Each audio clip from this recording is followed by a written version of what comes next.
Good evening. I'd like to call our council meeting to order at 6 p.m. and say good evening to colleagues on council, to members of staff in attendance, and to members of the public, both in attendance and those who may be watching the live webcast. I'll next provide the territorial acknowledgement, and want to acknowledge with respect that our gathering this evening is on the traditional and ancestral lands of the Wasanich people, the Sawat Nation, the Sartlip Nation, the Pakwachin Nation, the Sycam Nation, and the Malahat Nation. We express our gratitude to the Wasanich people for their connection and stewardship of these lands and waters for millennia, and acknowledge the important connection that the Wasanich people have today and into the future on these lands and waters. In turning to the approval of the agenda, we have 6 or 7 changes since the agenda was published last Thursday. The first is Councillor Duck has requested raising item 15.6, a letter from Peninsula Streams and Shorelines, from correspondence for information to correspondence, and that will become item 14C. We have several additional pieces of correspondence. We have 6 pieces of correspondence since the agenda was published regarding the Cedarwood, the development at the Cedarwood location, and I just want to acknowledge that we've received correspondence from F. Galt, from J. Giesbrecht and J. Egan, from K. and H. Corbett, from W. Deppner and J. Edwards, and from M. Davis, and from G. Moffett. In addition, we have 2 letters of correspondence regarding item 6A, which is the Grove Crescent variance, and we've received correspondence from T. Cumming and R. Clark. And lastly, next we've received a single piece of correspondence from S. Barkley on item 13C, which is the request for a tree removal permit. And lastly, we've received a correspondence from J. Gifford regarding the same item that we're raising from 15.6 to 14C. So those items will land under those respective council agenda items. Next, Councillor Duncan. In addition to the council report we have from Councillor O'Toole this evening, Councillor Duncan has requested providing a verbal update as our representative to the CRD Regional Water Commission, and Councillor Duck has requested making a verbal report on the PSA turf field opening this past Saturday. With those changes, with a raising of hands, I'd look for a mover and seconder of the agenda be approved as amended. Moved as amended. Second. Moved and seconded. All in favor? The motion carries unanimous. We're turning to public participation opportunities this evening. We have 3 different public participation opportunities. We'll have our general public participation in just a moment, but I just want to draw attention to, we have a special public participation period for the draft 2022 to 2026 strategic plan under item 4B1. So if you wish to speak to that, we'd ask you to wait until that opportunity. And we also have an opportunity under item 6C, which is the Mary's Bleue Moon restaurant variance and development application. There'll be a special participation period there. So if anyone is wishing to come forward to speak to any other items on the agenda, I'd ask that you please come forward now. Provide your name, the municipality that you reside in, and you will have the floor for 4 minutes. Please come forward.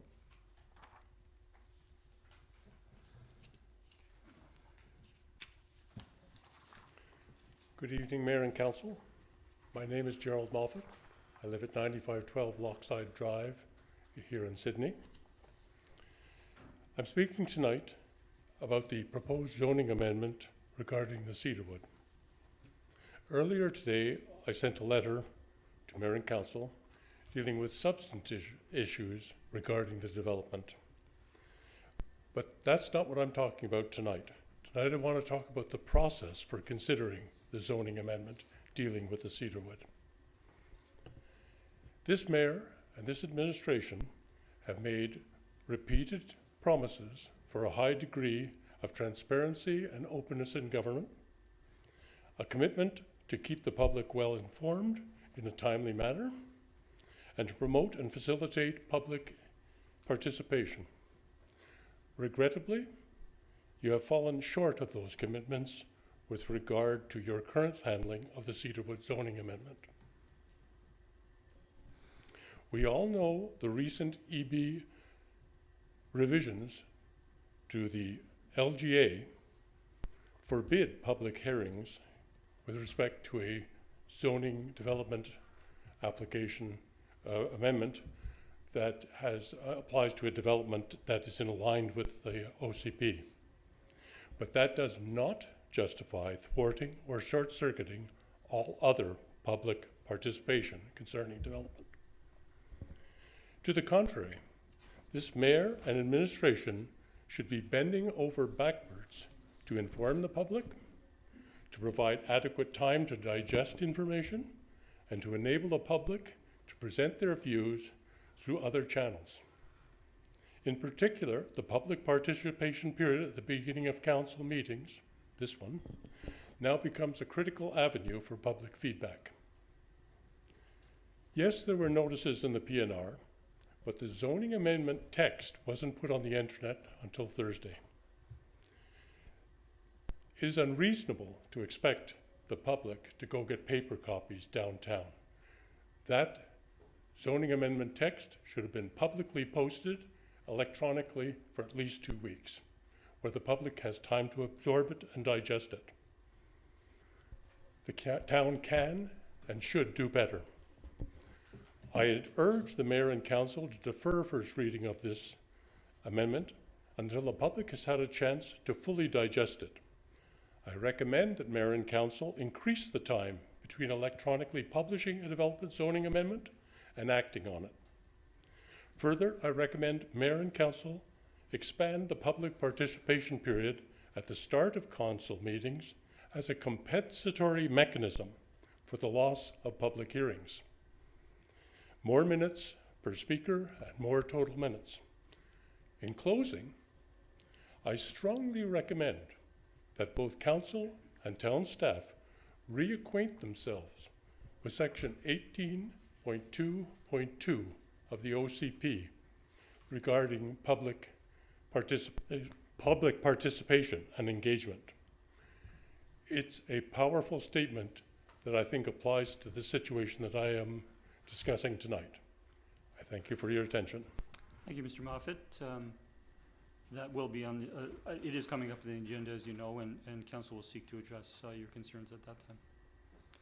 I'll call for a second time for speakers wishing to come forward.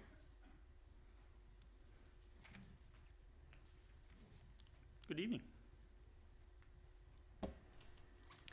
Good evening, Mayor and Council. My name is Jocelyn Gifford. I live in Sidney and speak as the chair of the Roberts Bay Residents Steering Committee.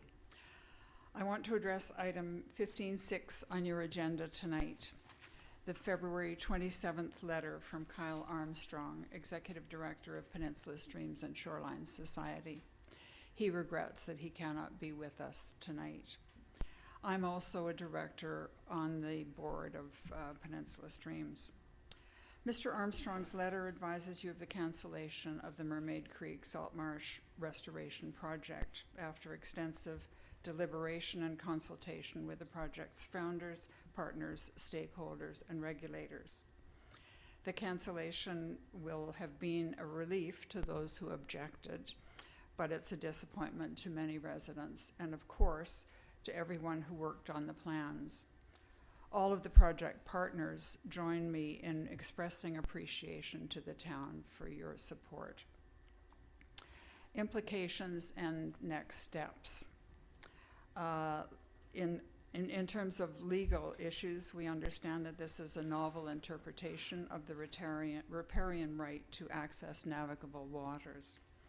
It has been referred to the West Coast Environmental Law Centre to analyze possible implications for coastal restoration in BC and the province's upcoming coastal marine strategy.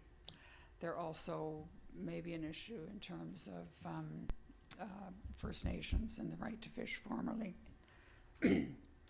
Environmental implications for Mermaid Creek and the town. The salt marsh will continue to erode due to storm waves and sea level rise. The project's intended impact on the speed and toxicity of water coming out of Mermaid Creek into the bay and the bird sanctuary will not happen. Properties that would have been protected by the restored marsh continue to be vulnerable to erosion. Stormwater. The town has discussed stormwater evaluation, management, and planning in an aspirational way, this is my impression, since our May 2021 presentation on Mermaid Creek. It's even more important now for the town to address the water coming out of the Mermaid storm drain, implementing natural solutions like rain gardens and daylighting the creek through the park wherever possible to mitigate toxicity and speed. I seem to recall that $25,000 was allocated to a stormwater study in 2022 after our May 21st presentation. And then in 2023, those funds were moved over to help fund the salt marsh restoration. The stormwater study is now more critically important. Next steps for Peninsula Streams in Roberts Bay. Sea Change Marine Conservation Society's Resilient Estuaries Project will monitor and report on the state and extent of the salt marsh going forward. We will continue to work on the upper marsh where the ecocultural fencing remains and to search for native marsh plants that can live in the mud there. We will also continue to work with homeowners who back onto Mermaid Creek to restore native vegetation and improve habitat. The closure of the access to Mermaid Park, which Council voted on a couple of weeks ago, will be very helpful. And of course, we'll continue to monitor the forage fish spawning on the beach, check periodically for invasive European green crabs, and generally pay attention to changes in the bay. Thank you for your continued attention to safeguarding Sydney's environmentally sensitive areas. Thanks. Thank you for coming forward this evening. I'll call again if there's anyone wishing to come forward. Please come forward. Good evening. Good evening, Mayor and Council. My name is Jordan Milne. I reside on Emard Terrace in North Saanich, and I'm the applicant behind the 9522 Lochside development before you this evening. Just wanted to thank you very much for your consideration of our application tonight. As you're well aware, it's taken us many years, extensive and thorough community consultation in order to get here before you this evening. And we respectfully ask for your approval of the bylaw before you this evening as associated with that development. And we as a company are really eager towards delivering a wonderful project that will add new neighborhood commercial and much needed new homes to the community. And again, just want to thank you for your consideration. I'm here this evening in the event that you feel the need to motion for any questions of us as the applicant. Thank you. Thank you for coming forward. And I'll call for a third time if there's anyone wishing to come forward in general public participation. Seeing none, I'll close our general portion and we'll go next into 4B1, which is our draft 2022 to 2026 strategic plan, and begin with a special public participation period if anyone wishes to come forward to speak to the strat plan. Good evening. Good evening, Mayor and members of Council. My name is Dennis Carlsen. I'm here representing the Sidney Community Association. I have a few comments regarding the draft strategic plan, starting with Goal 1, which is the community planning and housing section. It's realized that this section focused primarily on implementation of the provincial housing legislation, and I think most would recognize that this legislation has the potential for having a major impact on our community. Because of that, the Sidney Community Association and Radio Sidney hosted a panel discussion on January 28th regarding the legislation, and the letter regarding that event is in your agenda package. I think the session, I can say, was well attended, including members of both Sidney Council and Central Saanich Council attended. And feedback we got was people found it very informative. I would encourage the town to provide information to the public regarding this legislation. Turning to goal 4, community engagement. It is disappointing to see that the citizen satisfaction survey has been pushed off until 2025. The SCA has consistently requested that the town improve their community engagement. Other communities have shown that they rely on community feedback to determine their priorities, not only for the strategic plan, but also other plans, including their financial plan. Recognizing that, the SCA undertook a community poll, which we posted on Facebook and also made available to the membership at our January 28th event. It was, and again, a letter regarding the responses is included in your agenda package. It was interesting to note that both on the Facebook poll and the membership poll, the two outstanding items that were priorities were the community engagement and downtown character. These were both identified as major priorities. Lastly, turning to goal 5, organizational excellence.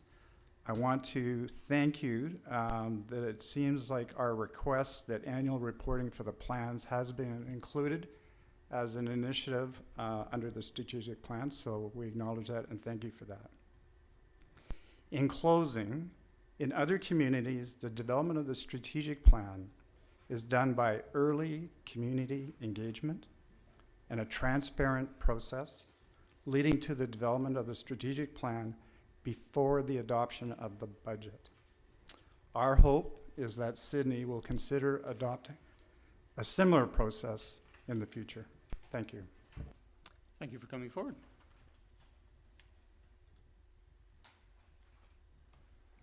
I'll call for a second time if anyone wishing to come forward on our strat plan. And for a third time, seeing none, we'll close the that special public participation period, and we'll move on to the strat plan. And we have discussed at a previous meeting, and I would look to council for first for a recommendation, then we can deliberate. Councillor Novak. I'll move that the updated 2022 to 2026 strategic plan be approved as presented. Second. We have a mover and seconder. Councillor Novak. Thank you, Mr. Mayor. We've spent an awful lot of time on this. In spite of what I hear from some people, there has been community engagement, the opportunity for the community to weigh in on this, and we have received quite a number of submissions.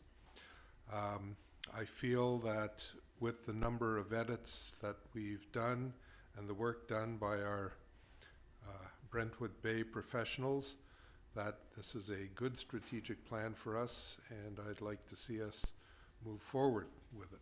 Thank you. Thank you, Councillor. I'll turn to Councillor Rintoul. Thank you, Mayor. And I appreciate the feedback and the suggestion that the town may look to the opportunity in future strategic planning cycles in terms of the approach. So I think that's timely insight moving forward. On the engagement piece, because it was raised specifically as one of the primary findings and pieces of feedback, certainly through the Sidney Community Association, I continue to believe, and certainly through the process,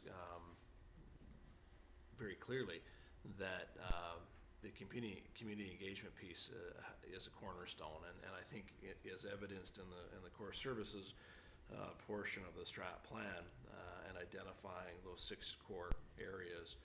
We continue to commit to good governance and community engagement in all of our undertakings, and so I appreciate hearing this evening there's room for improvement, particularly in light of some of the challenges perhaps that communities, municipalities are facing with provincial legislations and maybe a new look to how those are addressed.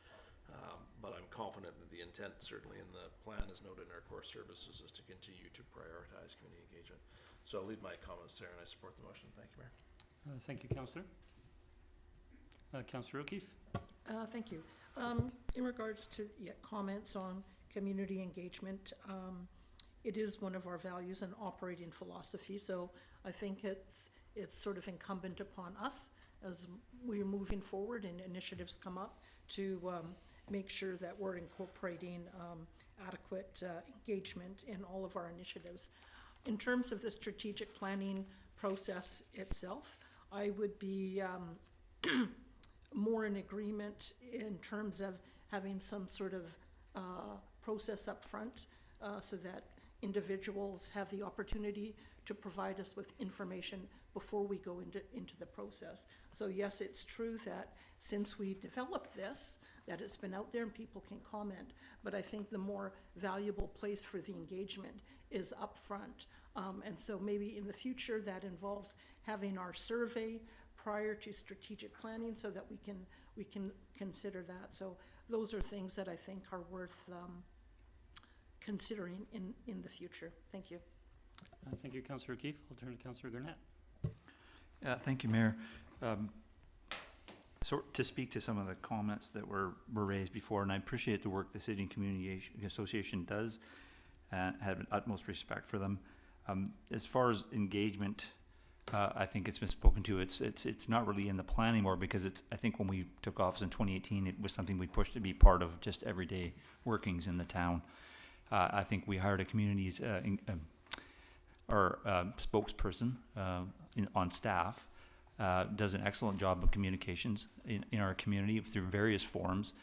And I'm kind of also of the opinion, I'm a little old school in this sense, in that I think engagement is a two-way street. So there are many forms of abilities and ways to access information from the town, a myriad amount, but it's also incumbent upon residents to access that information. Short of knocking on every single door in the community and telling everybody what we're doing, there has to be an effort put forth. And I sat in that section out there, and that was something I did to inform myself. I made sure I had information. I checked what was available to us, and there's so many ways the community provides that information, the town does to the community. I think that's an important distinction to put out there. And I walk through the community regularly, and through my many conversations with young people and young families, I never hear public engagement and downtown character as issues that they're worried about or priorities. In fact, what was interesting to me about the tallies and the surveys that were done by the SCA is that affordable housing was 7 of 10 and 8 of 10 in the two different tallies. And every single poll in the last 2 years has indicated Canadians from coast to coast to coast, in our community I'm sure is the same, cost of living and housing affordability are the number two things that people talk about and prioritize the most. So although this information is important and I value it, it is one segment of our population. There's a very large segment of our population where these issues are not the priority, and I hear that regularly. So I think this document reflects that, reflects the federal and provincial governments and their legislation they're bringing forward, and reflects the priority that we need to put on housing, and that's why this document is so heavily weighted that way. Thank you, Mayor. Thank you, Councillor Gurnett. Seeing no further speakers, I'll just note, and perhaps it's repeating a little bit, but thank the Sidney Community Association and others who have come forward, whether by correspondence or individually, or coming to speak before council and speaking with regards to public engagement. I think what is most helpful to council going forward, it's been cited by members of the public about what we have as a priority of community engagement in our official community plan. And tonight, a colleague made reference to our values and operating philosophy of building meaningful public engagement into all key town initiatives, which I believe council and staff believe we are doing. And what would be most helpful to council and staff would be comments on individual initiatives. And so I'm going to acknowledge this evening we have a major project, on the Cedarwood property coming forward, and we've had a member of the public express concern with regards to public engagement on that process. I think we will address that when that comes to the agenda, or speak to it when it comes to the agenda. But I believe we've had a great variety of initiatives over the 5.5 years that I've been serving in this role, and that the public engagement processes have been unique to those particular initiatives. And we'll continue to value the input we're receiving from members of the public and seeking to improve where we can our public engagement on all initiatives. I'll turn to colleagues if there's any further discussion. Seeing none, I'll call the question. All in favor? The motion carries unanimous. Thank you. We have no public hearings this evening or presentations, petitions or delegations. We're now turning to bylaws.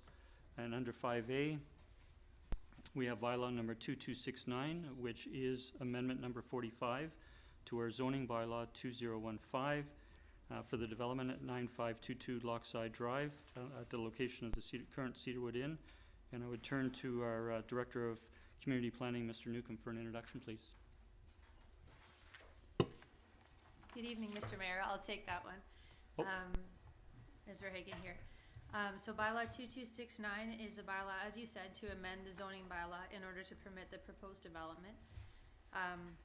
The bylaw is contained in the council agenda, and the notice was published in the newspaper for the last 2 Thursdays. The permitted uses proposed for the 2 zones, the CD44 and CD45 zones, are listed in the bylaw. 2 zones are proposed to replace the 1 current zone on the site in order to allow for the 2 different proposed uses of the site, being the mixed-use, multi-unit residential and commercial building and the townhouse development. If you have any questions, please let me know. Thank you, Ms. Verhagen. I'll turn to colleagues if there are any questions. Councillor Duncan. Actually, sorry, I'll save them. I think maybe for the discussion after second reading, they might be more appropriate because they're not regarding the application itself. Sorry.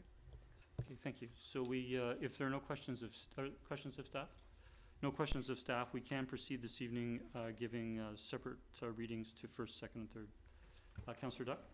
Yes, and I would so move that bylaw number 2269, a zoning amendment number 45 for 9522 Lochside Drive, this is currently the Cedarwood Inn, to allow for a 3-story mixed-use multi-unit residential commercial building and 8 buildings containing a total of 48 2.5-story townhouses.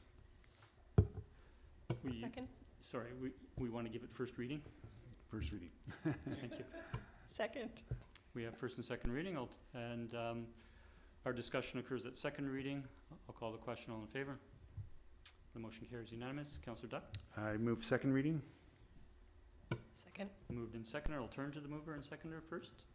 Yeah, I think this time to move ahead on this, and I give credit to the proponent for engaging the public so much in doing this, especially the neighborhoods, because I think that proponent did a lot of what the town would do in explaining what's going on there. And we had a public speaking tonight about that engagement, and I don't know what much more could be added to the information that's been provided to the public, both through the announcement and the work that the proponent has done in past to identify what's going on there and the work that's being done. And I'm in favor of this development starting. Thank you. Thank you, Councillor Duck. Councillor Duncan. No, thank you. I don't really have much more to add. I find in terms of the engagement that the proponent did for this development, in many ways they went far above and beyond in a lot of ways. In their personal dealings with this neighborhood, I know we continue to get comments on this application, but they all kind of are still falling under things that are outside of our jurisdiction regarding Weiler or even Canada Post mailboxes this time. So I feel that at this point, we're simply dealing with structural issues that happen in communities that build things that Sidney is not immune from, even though we're a very wealthy community, and we don't have a large workforce community. We still just have to deal with the fact that things get built. So I'm happy to move this one forward. Thanks. Thank you, Councillor Duncan. I'll turn to Councillor Gannett. Thank you, Mayor. The proponent spoke in public participation, and for me, this is from the start is a template of how a developer should approach a development that could be controversial or cause concerns for neighbors. From the initial proposal that never even came to council, and then changing the proposal to match the OCP, having another open house with the neighborhood and adjusting it to what comments were heard there, and then even the night that there was a presentation for us where the public could actually speak to specifically and ask questions of the proponent, making yet another adjustment from a conversation they had with somebody on our SPAC committee. So showed a real openness to try and listen to what were concerns in the neighborhood, and just, you know, the willingness to listen and actually approach ahead of it even coming to us. It made it a more streamlined proposal. And I realize there are concerns around the Weiler and Lochside intersection, but as Councillor Duncan spoke to, this is a MODI issue, and we can hopefully work with them to make it safer. There are things that we possibly could do working with the developer to improve visibility and sight lines. But they did a traffic study, so they've done a lot here, and I think they put a lot of time and effort into this, and it's been years. So I think, as Councillor Duncan spoke to earlier, I think it's time to give them the opportunity to move forward with this project for the community. Thank you. Thank you, Councillor Gurnett. Councillor O'Keefe. Thank you. I'm also in favor of moving this forward. In response to some of the comments that we've had on this from residents, you know, things about traffic, parking, shade, lack of sun, more noise. You know, I can't lie and say those things aren't going to happen. There's probably going to be more traffic. There will be. There's going to be 100 more people or more there. But traffic study was done, and no extreme adverse impacts. And I guess the other thing I'll say is we're in a housing crisis. The people who are most affected are young people. My kids who are millennials who grew up in Sidney and can't afford to live in the town they grew up in because there's no place for them. They want to start, them and their people in their cohort, they want to start raising families, and they're just saying, Mom, you know, where are we going to go? There's nothing for us.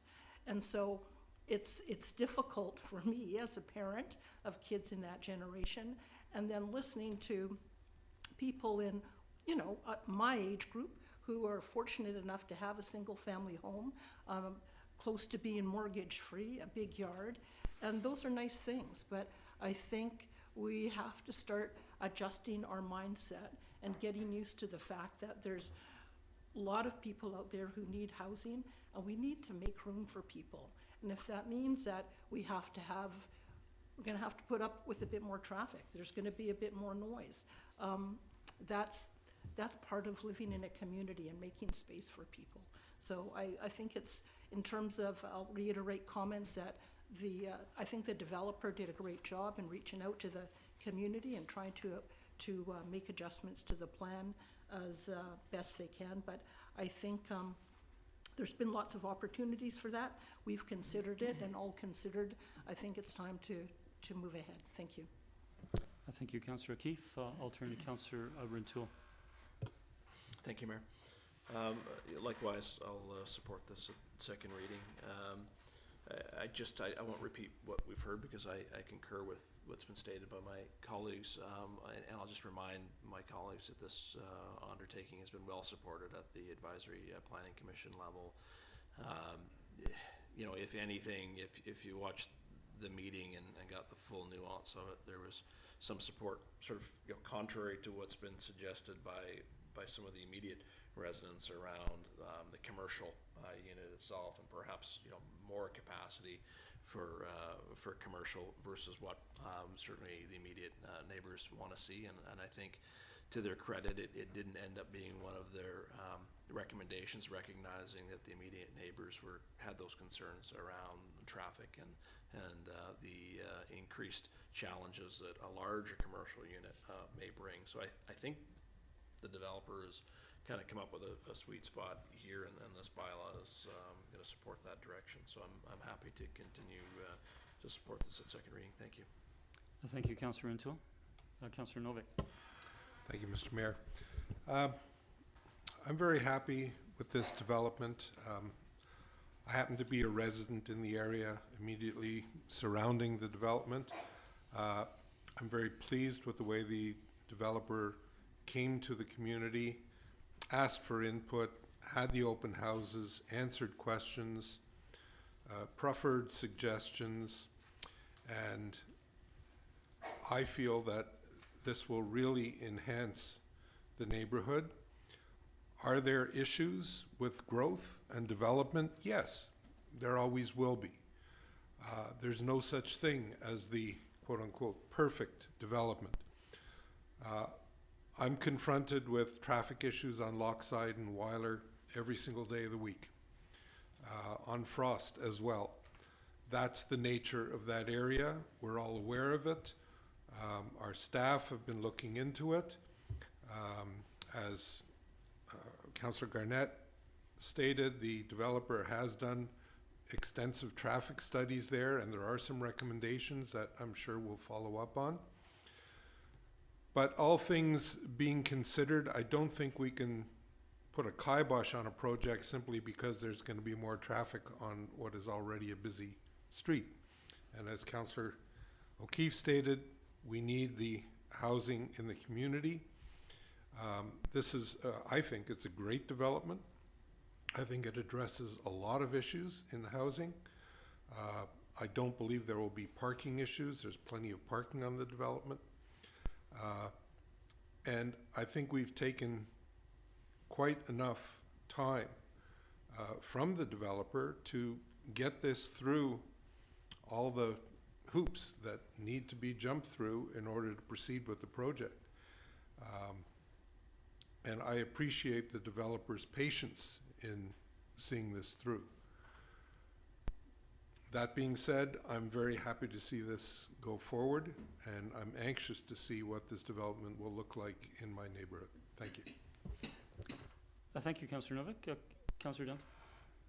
Yeah, thank you. But before I delayed asking my question of staff, because I knew the question is not pertinent to our decision. It's not something that impacts the policy, but I did want to see if perhaps Ms. Verhagen could comment on construction management plans for this development. This is always something we hear from the public when there's construction. Of course, we have it for the Grove Crescent as well. We received comments.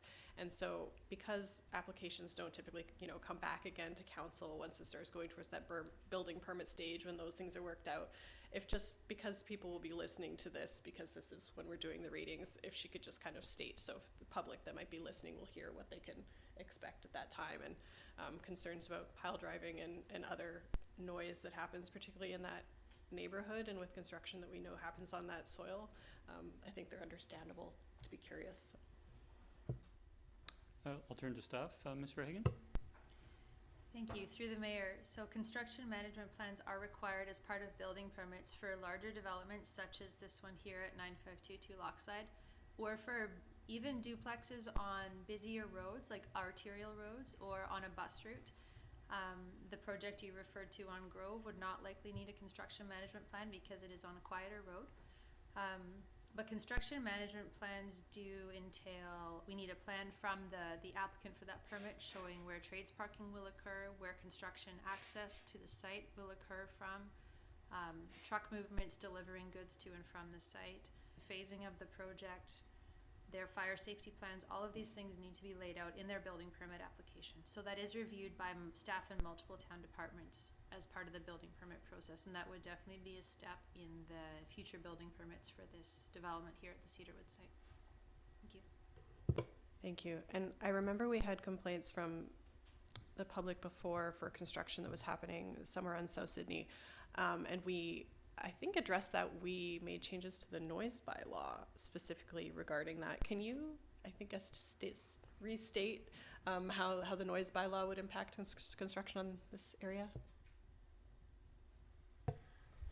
Through to Councillor Duncan. So we did change the noise bylaw, so noisy operations such as sheet piling, blasting are restricted to 8 a.m. to 5 p.m., whereas before it would be permitted to 7 p.m. each day, and not permitted on the weekends at all for those noisy activities. So any development that happens in Sidney would be required to follow this noise bylaw now.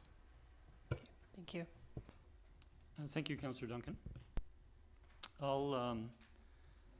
I'll support this second reading of the motion, and I want to speak to, I won't repeat the other comments from council colleagues supporting and speaking to some of the feedback we had from correspondents and speakers, but I do want to speak to the comments we received this evening in public participation with regards to mayor and staff having insufficient public engagement on this project.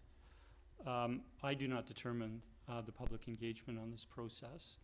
council is a policy-making body. We have statutory obligations with regards to processes in providing notices. And council was aware, as I think the public was, and the public was aware quite some time ago what the process would be for consideration of this application. There have been numerous opportunities for the public to come forward, submit letters, call and speak to staff, come and speak to council. And we have had discussion, and quite frankly, the discussion initiated on the Cedarwood property prior to the application coming forward, and that was during the official community plan. And we had a very lengthy deliberation and information from staff in terms of what the heights and what the density, what the land use would be on that Cedarwood site. And so I think we've had an excellent engagement process, beginning with our OCP process, which was a coincidence in timing for when the developer wanted to come forward or was considering a project on that site. Since we've received the application, I think we've had an excellent engagement process. And in particular, the comment that the zoning bylaw, the 3-page zoning bylaw that is before council and was put on the agenda on Thursday, and the comment that that should be available for at least 2 weeks for the public to consider it.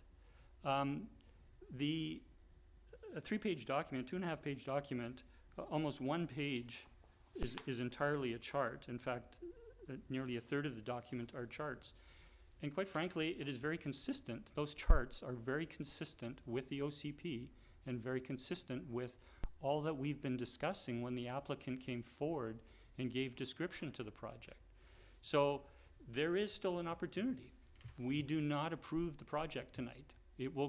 This project actually has to go to Ministry of Transportation and Infrastructure for comment prior to coming back for council. And members of the public will have an opportunity again during the meeting where we look to adopt this zoning amendment to make their comment. And I invite members of the public to engage councillors, in particular to engage staff on the particulars within the zoning amendment document or this project. So thank you for the input, but I believe we have had a robust engagement opportunities for the public, and I think they continue until this council considers final adoption, which will be at a future council meeting. I'll leave my comments there, and looking to see that there is no other second-time speakers, I'll call the question. All in favor? The motion carries unanimous. Councillor Dutt? And I'd like to move third reading. Second. Moved and seconded. All in favor? That motion carries unanimous, and as I remarked very recently, this will come back to council at a future meeting.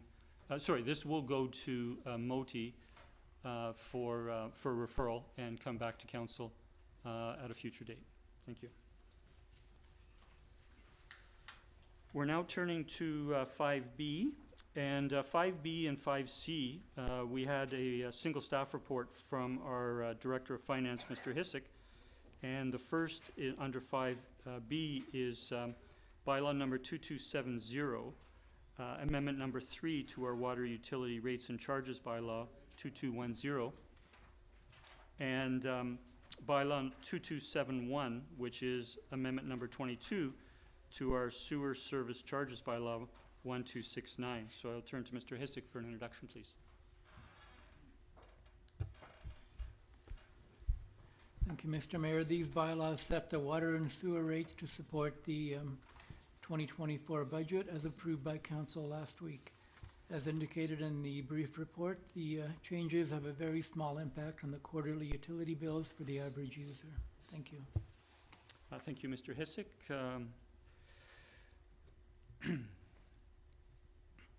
We can proceed this evening through separate motions for first, second, and third reading.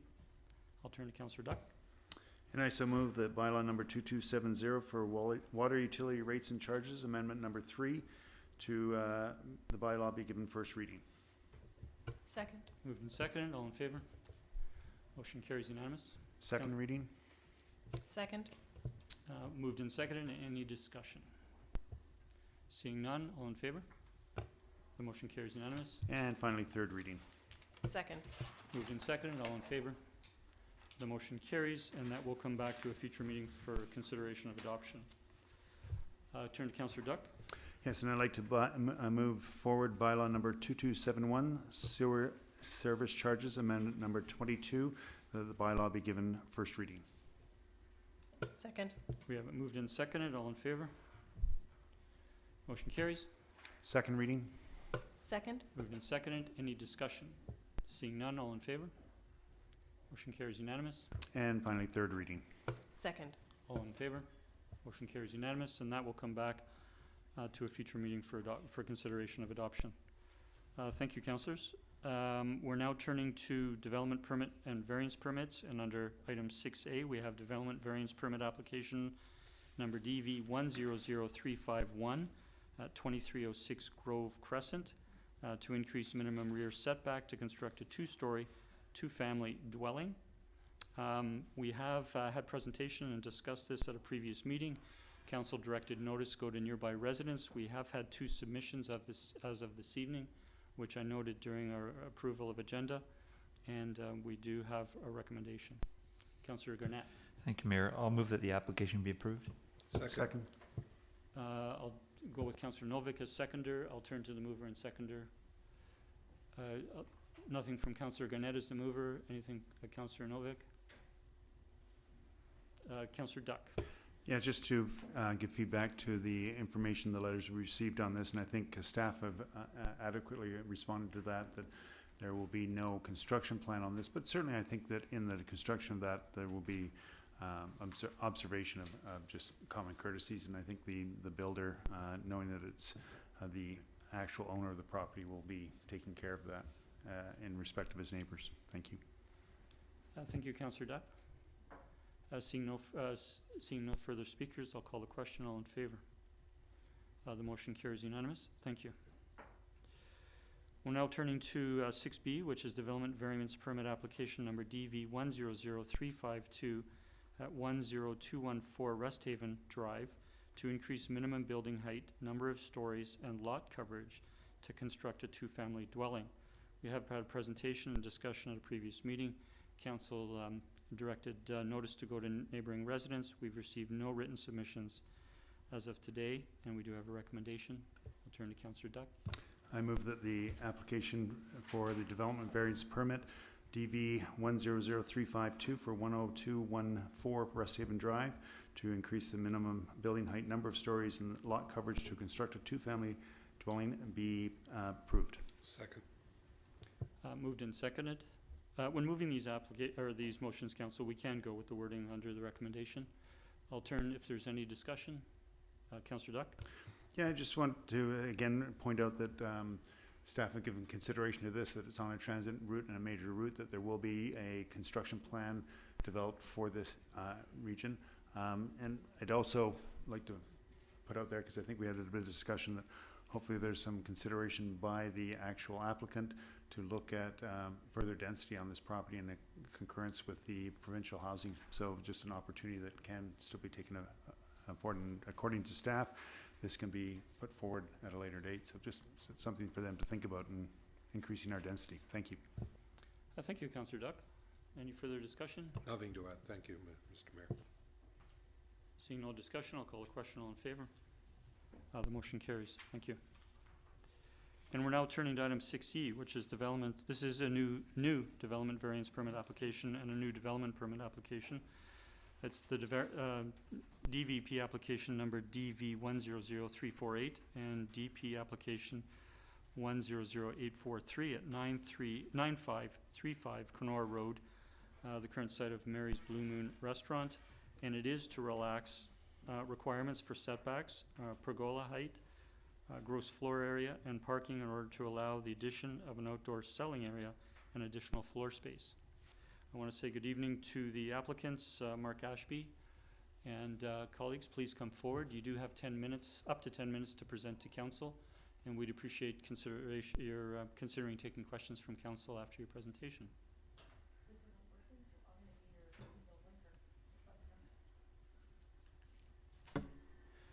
Thank you very much, Mayor and Council, for this opportunity to present the project. My name is Mark Ashby from Fold Architects in Victoria, and with me today is Nick and Dietza Hopkins, the owners of Mary's Bleue Moon restaurants and also members of the North Saanich community. I'm just going to hand the mic over to them to talk about their role in the community and what's proposed. Good evening, Mayor and Council. My name's Nick Hopkins. I'm here with my wife and partner, Dietza. We live in North Saanich, just 7 minutes from our restaurant, Mary's Bleue Moon Cafe. We have been running the restaurants for the past 12 years, and I've been self-employed in the food industry since 2006. Dietza. Good evening. We're requesting permission for kitchen and patio improvements. We bought Mary's in February of 2020 from my former employer. At that time, we knew that preserving Mary's history and heritage would be a big responsibility, and that any changes we would make would not change the character of Mary's, but would be practical upgrades to a community staple that is turning 85 years old this year. We would like to see it through 100 years and more. Since early 2020, the landscape of the restaurant industry has changed quite a bit. From weathering the pandemic to insane rising costs of goods and services, Mary's is still going strong, but the expectation of the consumer and the staff have changed. People are seeking outdoor eating areas and taking their dollars there. Staff are demanding better working conditions. This combined with our rapidly growing community, our little Mary's is struggling to keep up. Who is Mary's? Mary's Bleue Moon is more than just the building and the fixtures. It's a generation of families who have come year after year, generation after generation. Mary's is a combination of stories and pictures of memorabilia of those who have served. Mary's is a web of connections that has formed over time within the community that are strengthened regularly here. It's the employees who have been with us for decades, and the last 85 years, Mary's has grown from a small cafe servicing the airfield to a wonderful meeting place it is today. We still provide service to our Canadian troops and aviation enthusiasts alike. And now I think we're on slide number 3. Yeah. With our current patio setup, our staff and guests have to walk right through the line of traffic that is our loading zone and our accessible parking. We mark the area off as best we can with pylons and signs, but safety does remain a concern with the amount of wait staff that we have going back and forth as they have to. Also, having the patio on the same level as the building would be much more accessible for our patrons to get from the patio to the washrooms, and it would be also safer for our staff who are carrying heavy trays up and down the ramp or the steps to get to the patio that's along Canora Road. Go to the next slide. Slide number 4. As you can see, our kitchen is very cramped, and we're constantly bumping into each other. The food waits of an hour or more are becoming commonplace. The kitchen improvements would provide shorter waits for food and more space to add a third cook and additional equipment. We would have much better ventilation for our staff in the hot kitchen. Mary's has historically kept prices below market. Mary's provides value for your dollar, and it's a place where you can bring your family and not spend a fortune. To maintain our affordability for the community, we depend on volume. A minor kitchen improvement is necessary at this time. Thank you for your consideration in this matter. Our intent is to take Mary's Bleue Moon and all its history to a modern standard for many generations to come. Thank you. Thank you. Thanks. I got a little ahead of these guys on the slides.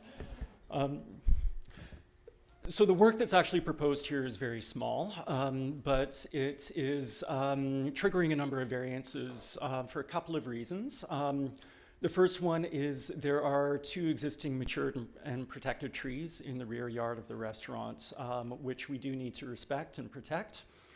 The second is that the existing building is a result of an aggregation of different building projects over a very broad spectrum of time. many of which are already out of compliance. So this dark shaded area at the back here is areas of the building that are already existing and outside of the existing setbacks. So the changes that are proposed are indicated in pink. As Nick and Dietza mentioned, we're moving the patio to a place where it's going to improve service efficiency and reduce risk to patrons and staff. And we're adding a total of 13 square meters of space to the kitchen area. That's it. Secondary or knock-on effects of that is reconfiguring the parking area, so reconfiguring the parking in the drive aisle. Additionally, staff has requested that we provide provisions for bicycle storage for staff and for patrons, which we're doing within an existing shed, which is existing at the back of the property, and we'll repurpose that for that purpose. So there's a picture of the trees that I mentioned earlier. We will not be damaging those trees, and they will be protected for construction. The number of patrons are not going to be changing, so we're not increasing the capacity of the restaurant. Nick and Dietza mentioned that there may be a possibility to add a staff member in the future. That's not an immediate plan, but something that may be possible due to the improved efficiency and space in the kitchen. Regulars in the restaurant will be happy to know that the diner's experience is not going to be altered, so the dining room and the menu are not planned to be changed. So why are we doing this? The risk and efficiency has already been mentioned. Keeping the patio in the front of the building is important for animating that street frontage, we feel.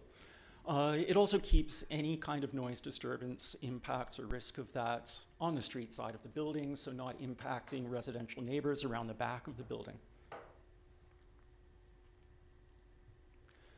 The existing kitchen, as has been mentioned, is very, very cramped. I've been in this kitchen when it's running. It's quite an intense environment.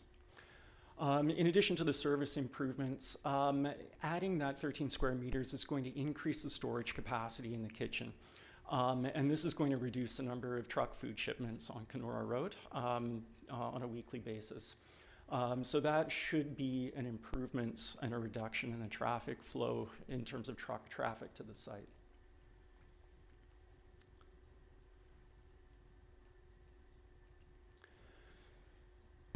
So there are a number of technical variances that are requested. I'm sure these are also in the council notes, so I'd be happy to address anything in more detail during the questions.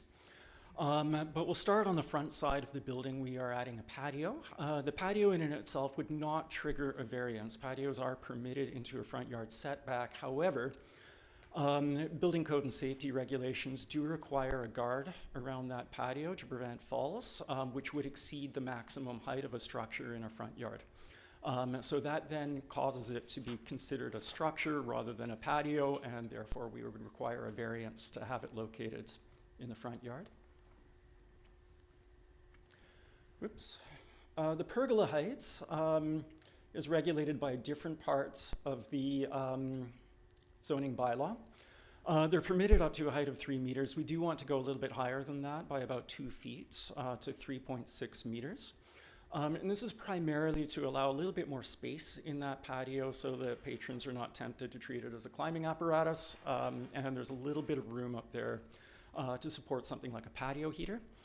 This is a shade structure. It's not proposed to be enclosed or covered. So it's not going to be providing rain protection. It will carry no snow loads, and it's not something that's going to end up being enclosed. That would trigger a separate development permit. The side yard on the north side is where we're closest to the property line. Again, you can see the gray, dark gray area is existing construction, which is already there. So the worst, most egregious part of it is at this back corner of the building. We are adding or exacerbating that condition just a little bit by adding a bit of storage space to the kitchen. So we're adding something like just a little bit over a meter or square meter of space within that setback zone. And we simply want to line it up with the existing building wall.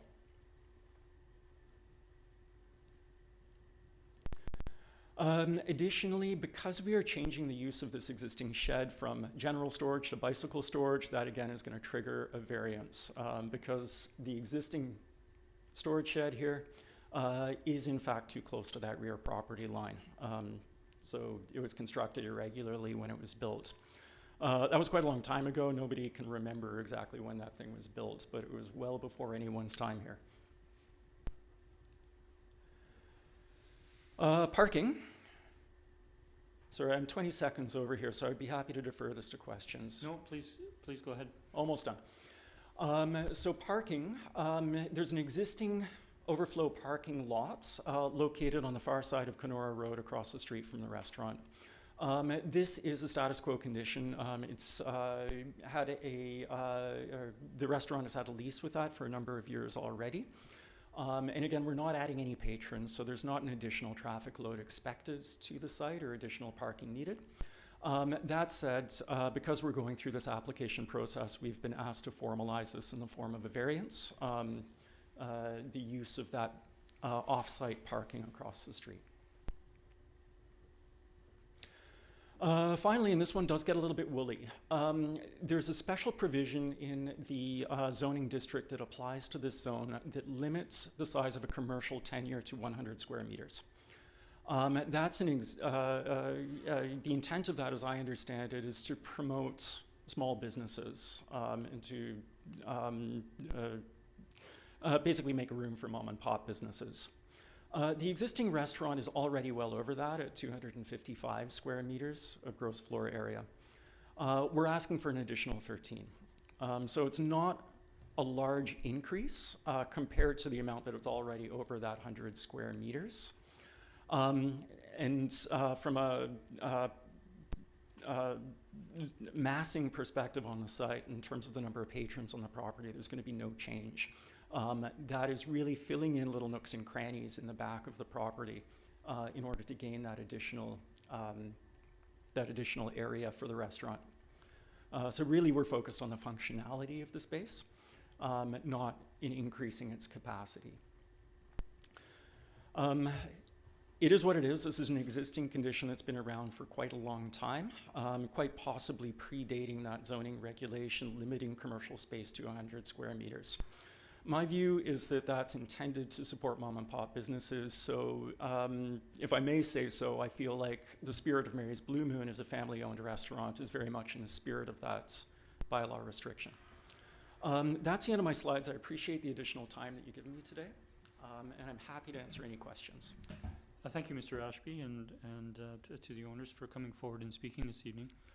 We do actually, before council asks questions of the presenters, have an opportunity for the public to make comments or ask questions, and we don't have anybody online this evening, so I will turn to the audience and ask if there is anyone wishing to come forward on this application.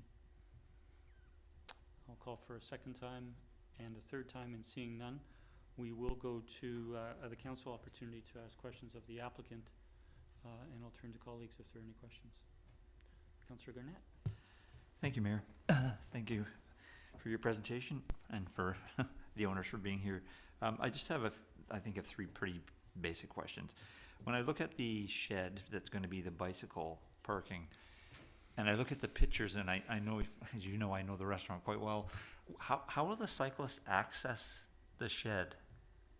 That was I was looking at the pictures where the fence is on the one side, and the other side's kind of narrow by the kitchen. So it is a narrow access. So just to be clear, that's Class 1 bicycle parking for staff. Yeah. So there is, in addition, a bicycle rack proposed on the public sides adjacent to the handicap accessible parking stall. But this is going to be accessed through the north side along the sides of the kitchen. Yeah, I was looking at the width, thinking, if a big electric bike, would you be able to get it through there? It's a tight squeeze. It's a squeeze. And the next question, based on where the patio would be now, where it's pushing northward, again, local knowledge, it's getting towards the north part of your parking lot where the hedge is, and that tends to be where the smokers or your patrons tend to have their smokes. So I'm wondering, is there going to be a way you're going to alleviate that in terms of moving them away from the eating area, or signage or those kind of things. I know it's kind of a, That's a good suggestion. Yeah, we can tell them to smoke really wherever we want. We can get them to go to our parking lot across the street. perfect. Yeah, we just have to enforce that. Yeah. Great, thanks. And one last question, and this just goes to something that I've noticed in the last few years is that the off-site parking lot, it can be virtually, well, it's like half empty or close to 3/4 empty, and it seems that people are parking first on the road on Canora. And I know when I worked in the area, coming southward on that street, especially when it's dark, because they don't tend to use the crosswalk at Weiler, and I know we have one coming in Northbrook, but they don't tend to use it. They tend to walk across. It can be difficult to see when the cars are parked there. So I know this isn't really an issue for staff, but I'm just thinking in terms of safety from somebody who's in the area all the time, if there's any way we can address that and ask your customers to use the parking lot first and maybe give a little more space for visibility. I know it may be reaching out of our bounds of governance, but it's just from a safety perspective, because I know I've seen it over and over again. So Yeah, I agree. We do have a light there. Yeah. That outdoor light. We could have more lighting. Yeah. And we could also encourage people to use the parking lot first. And we have people that park in that parking lot that use the trail quite a bit. Yeah. So we're kind of constantly policing that. Yeah, So I maybe know. better signage Yeah. on that, or maybe actually towing some people once in a while would make a dent in that. But I won't go in there. I'll leave that for you. Thank you very much. I appreciate it. Thank you, Councillor. Councillor O'Keefe. Thank you. Thank you for the presentation. Been to Mary's Bleue Moon many times. I like that you're putting such effort into preserving something that's been around for a long time and creating that ambience. So I like that. One thing I was wondering about was the accessible parking. So I know you're meeting the requirement, but I wonder if I can't tell myself, I'm not good at reading those plans. Is there potential for another spot there? And the reason I ask is, in the past, you did have kind of more parking out there. So people who needed that kind of space, they might be able to luck out and get maybe a non-accessible spot, but there's more opportunities. And knowing that it's harder for them to park across the street, and then if they're in a wheelchair or something else, to kind of motor across the way. So I just wondered if that was something that was maybe you could fit in. Perhaps I could speak to this. So within the property boundaries, there's a very limited amount of space. The property line is set back further than it appears when you're approaching the site. So in its winter configuration, which you can see in this plan, we have actually 4 standard parking stalls, which are not located on the property. So therefore, we can't actually count those towards the parking count. They're located technically on the street right-of-way on the shoulder of Canora Road. That said, they are behind a concrete curb, so they are quite well separated from the road. And that is currently being utilized, and there is no short-term plans to take those spaces away. So there are still some parking stalls that are accessible and convenient to use, if I could put it that way, if not technically counted against the parking. Okay, that's great. Thank you. Thank you, Councillor O'Keefe. Councillor Duck. Yeah, I'd just like to acknowledge Mary's Bleue Moon for their adaptability. You've done remarkable things over the last few years to meet your patrons' needs and through COVID and that sort of thing. And as a patron, I've enjoyed that premises. As a person who's talked to many of the employees, I know how care you take of your employees and making that work for them. So I like to see these improvements that you're making to make it more accessible for them.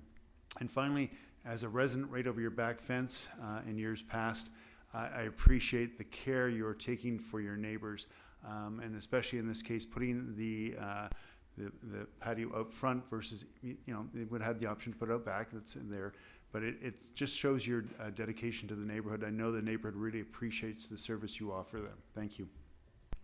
Thank you, Councillor Duck. So seeing no further questions from colleagues of the presenters, I want to thank the presenters. We'll close the presentation part of this item and move to the staff report that we have. And I will first turn to staff if they have anything they wish to add this evening. Yeah, thank you. So I think the variances were presented in the presentation by the applicant. Just a couple things to add is that there are plans to redevelop that frontage of Canora Road. So some of that on-street parking that was just referred to, those 4 parking spaces that are in fact out in the road right-of-way may be lost through the redevelopment of Canora, like the redesign of the frontage. The road improvements may include some parking bays, but the designs are still being developed. Thank you. Thank you, Ms. Verhagen. I'll turn to colleagues if there are any questions. Councillor Duck? Yes, just through your mayor to staff, does these improvements to Canora Road, given that the proponents indicated those parking spots are currently on access land, is that going to impede their use of that land, or is it just going to limit maybe a couple of the parking spots? Thank you.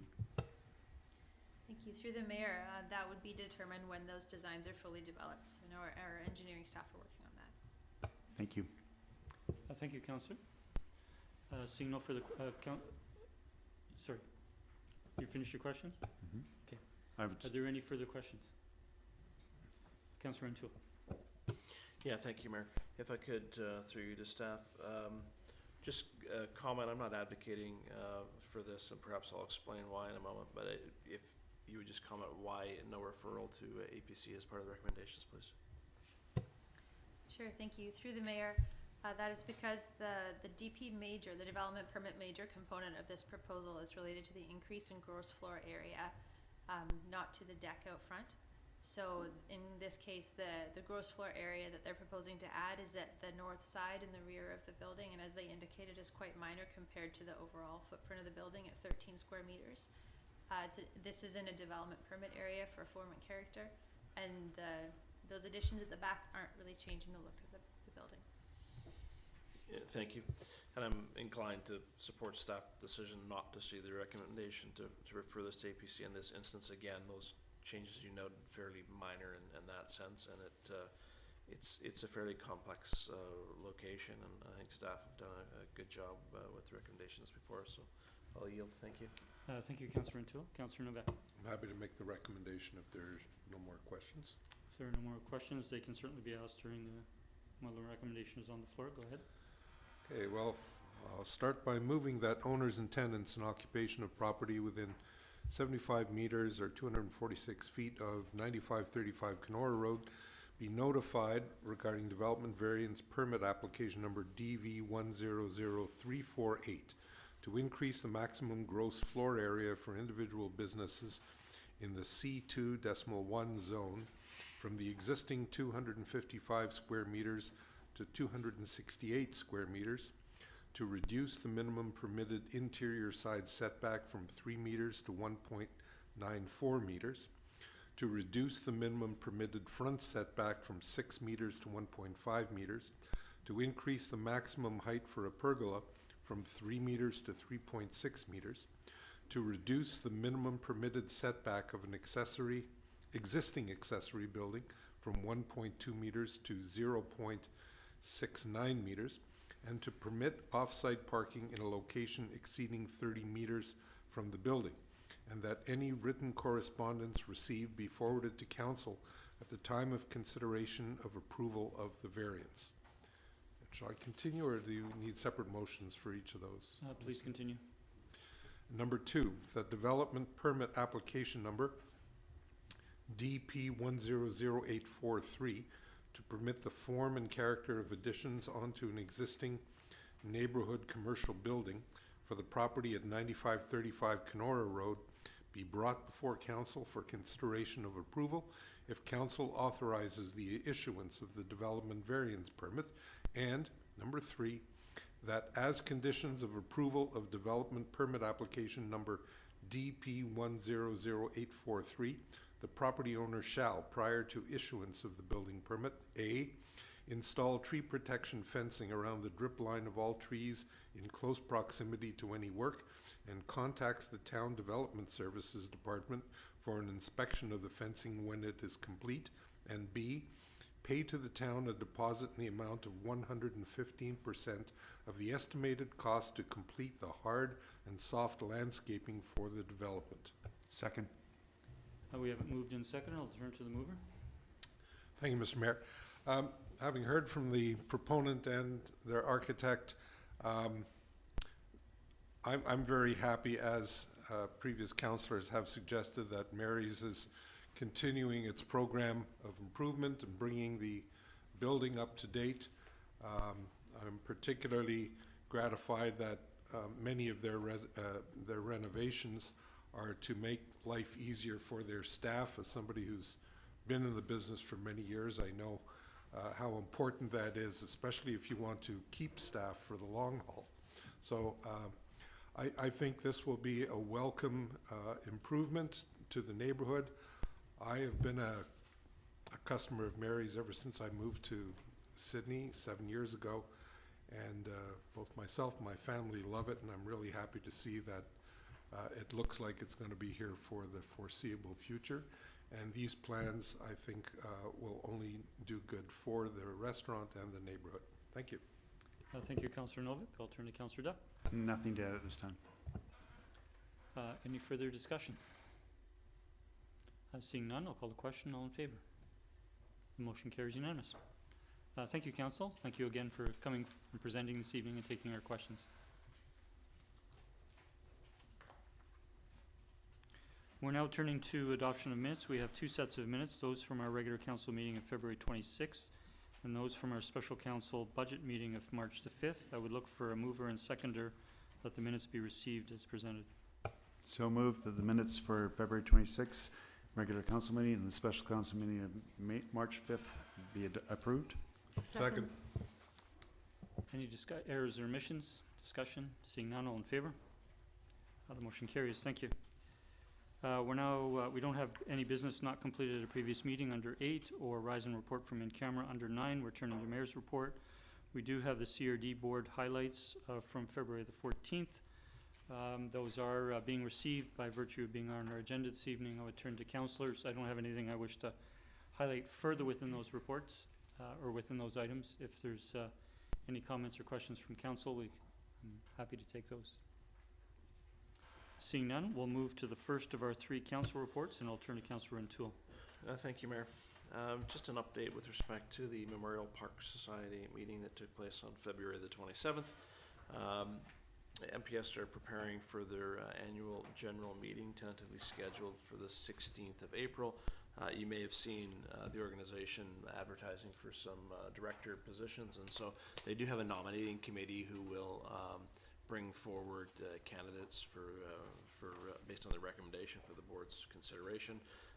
I anticipate there'll be some good continuity there, which I think is important, but also some new faces coming forward at that AGM to stand on the board, which is healthy as part of their initiative to refresh their bylaws. One of the proposed changes that will come before the AGM is around term limits for directors, which of course is a recommended best practice, and certainly good to see them moving in that direction. I will note that their draft year-end financials were presented. I won't speak to them specifically. They are going to, they are with their auditors now, and so those will be reviewed, and on completion and adoption at their AGM will be supplied to the town through our agreement with the Memorial Park Society, our financial agreement with them for the Mary Winspear Center. So I'm pleased to see that that's moving forward. They have also noted that they have been assigned at CRA a direct contact who is reviewing their application to see their charitable status renewed, and so that timeline is certainly they're at the mercy of the CRA in that sense, but they have a direct contact there, and have been quite pleased with the opportunity to work with that individual directly. So it was seen to be positive that continues to move forward in terms of reinstatement, at least their application for reinstatement to their charitable status. A new theater manager has been hired. Gordon Simmons was introduced to the board at the last meeting, and Gordon will be leading the theater for some time. The theater has been without a full-time theater manager, and certainly with the volume as we move towards spring of activity that takes place in the Charlie White Theatre, it's a real benefit, both the staff and the facility overall, to have someone dedicated to the theatre, so that was a positive development. The only other comment I'll make is that the chair, and was well concurred by the board, had become aware that the town of Sidney's chief administrative officer would be retiring, and they expressed their heartfelt thanks and gratitude to Mr. Humble for his service, and Sheila certainly noted her real appreciation for Mr. Humble's approachability, and not just that, but also how Mr. Humble would often follow up, directly with either the executive director or Sheila as chair of the board, and their real appreciation for Mr. Humble's service, and I wanted to pass that on. Thank you, Mayor. Thank you, Councillor, for the update and those remarks. We'll turn to Councillor Duncan for her update. Yeah, thank you. So I have an update for the CRD, the Regional Water Commission. About a month ago, we received, in our section 15, a copy of a letter from the West Shore Builders Association that went to the CRD Water Commission about the 30-year master plan. All the municipalities received that, as did the CRD. I think both the board and the Water Commission. There had been correspondence earlier with, I don't know if it was that group specifically, but a representative from a builders association that the board had written back to, had publicly provided a letter, which is up on the CRD website in January, and then this full report was kind of a full response based on that. It's kind of driven by the DCCs, and concerns with costs based on population projections primarily, and the need for water filtration driving up costs in this 30-year plan, and whether that would be necessary, and so whether it would be necessary to start charging developments for that this far in advance.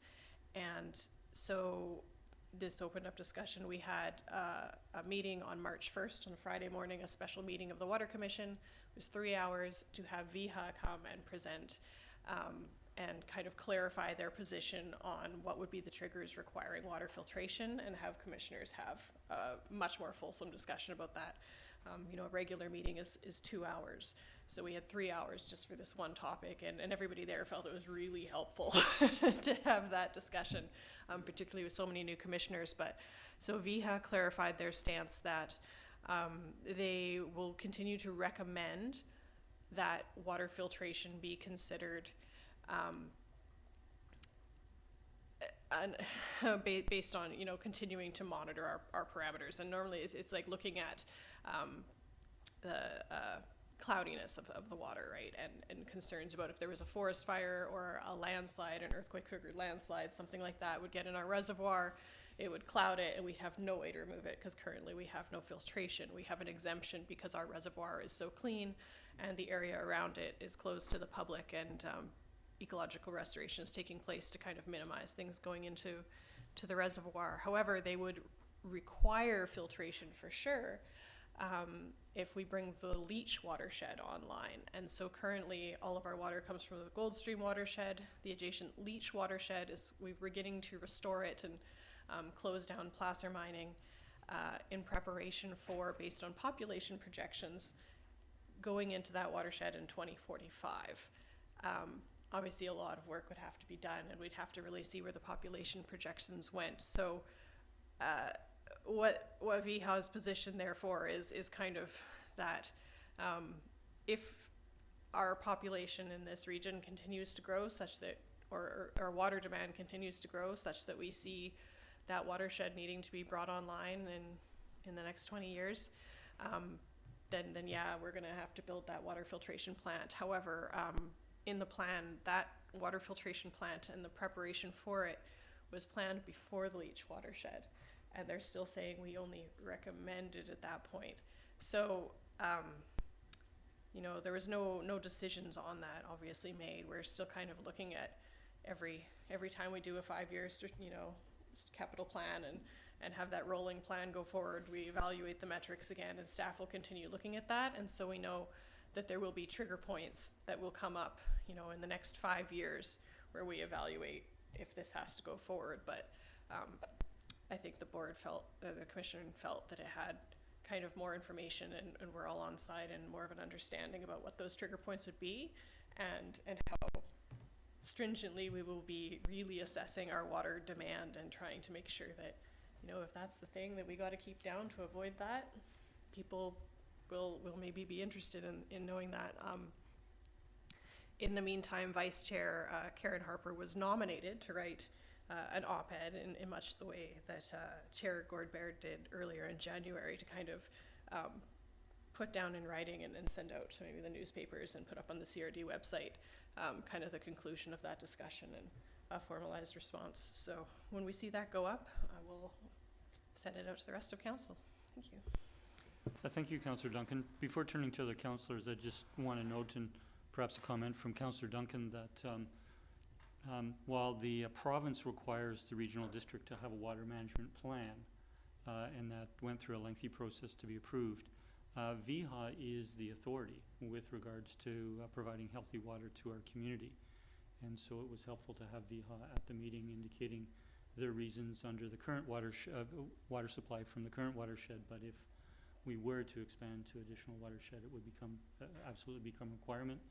And those capital improvements, given how significant they are, need years of planning. And so it's been prudent for the CRD to commence with the water management plan that they have in place at this time. I'll turn to Councillor O'Toole.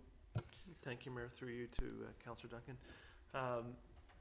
So I'm assuming from what you've said and what the commentary the Mayor has added,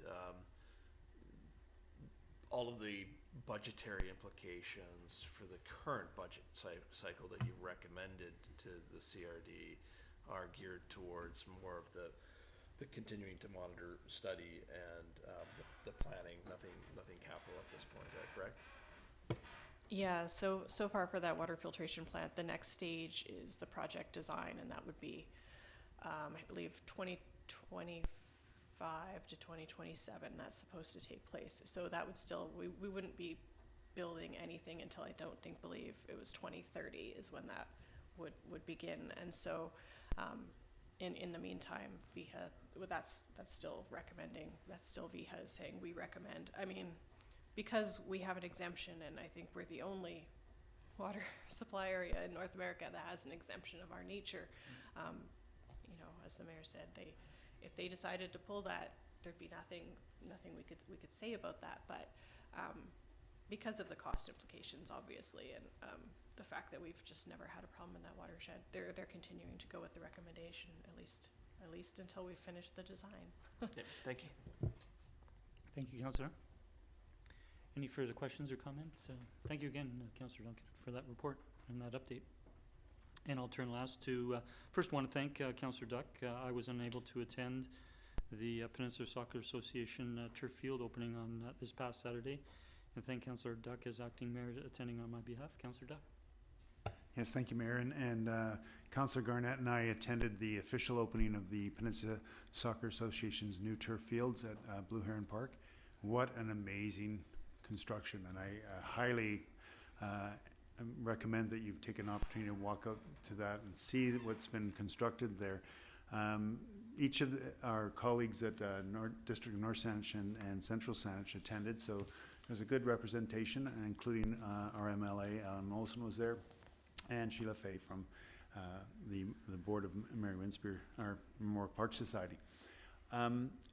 Just being there at that time, it happened to be beautiful on the day. There was anticipated rain, but never came along, and seeing the enjoyment and thrill of the kids. Councillor Garnett and I leaned on the fence for a period of time after the official opening and just watched, and just in amazement of how much joy was being shared on that field. The Peninsula Soccer Association gave a thank you card to each of the municipalities for their support efforts, and ours graces the chambers here, which were signed by children from the program. And this, you know, they're thanking us, and really we should be thanking the Peninsula Soccer Association for their tremendous efforts in fundraising. And this, you know, Councillor Garnett said earlier about the proponent taking something to the community. Here's an organization that brought it to the community, demonstrated their own fundraising effort, just full of lots of work, sweat equity, and getting it done. for them to bring this to fruition. And it was just a pleasure to be there and see it opened and see the joy of the kids participating. So I'm thank the mayor for allowing me to be there on behalf of the town, and Councillor Goynet, and I enjoyed the process. Thank you. Thank you. Thank you again, councillors. That concludes our council reports. I will, just before going to committee, or sorry, we have no committee reports this evening. Before going to staff reports, we'll recess for 5 minutes. Thank you. Until 7:35.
Okay, you can text me.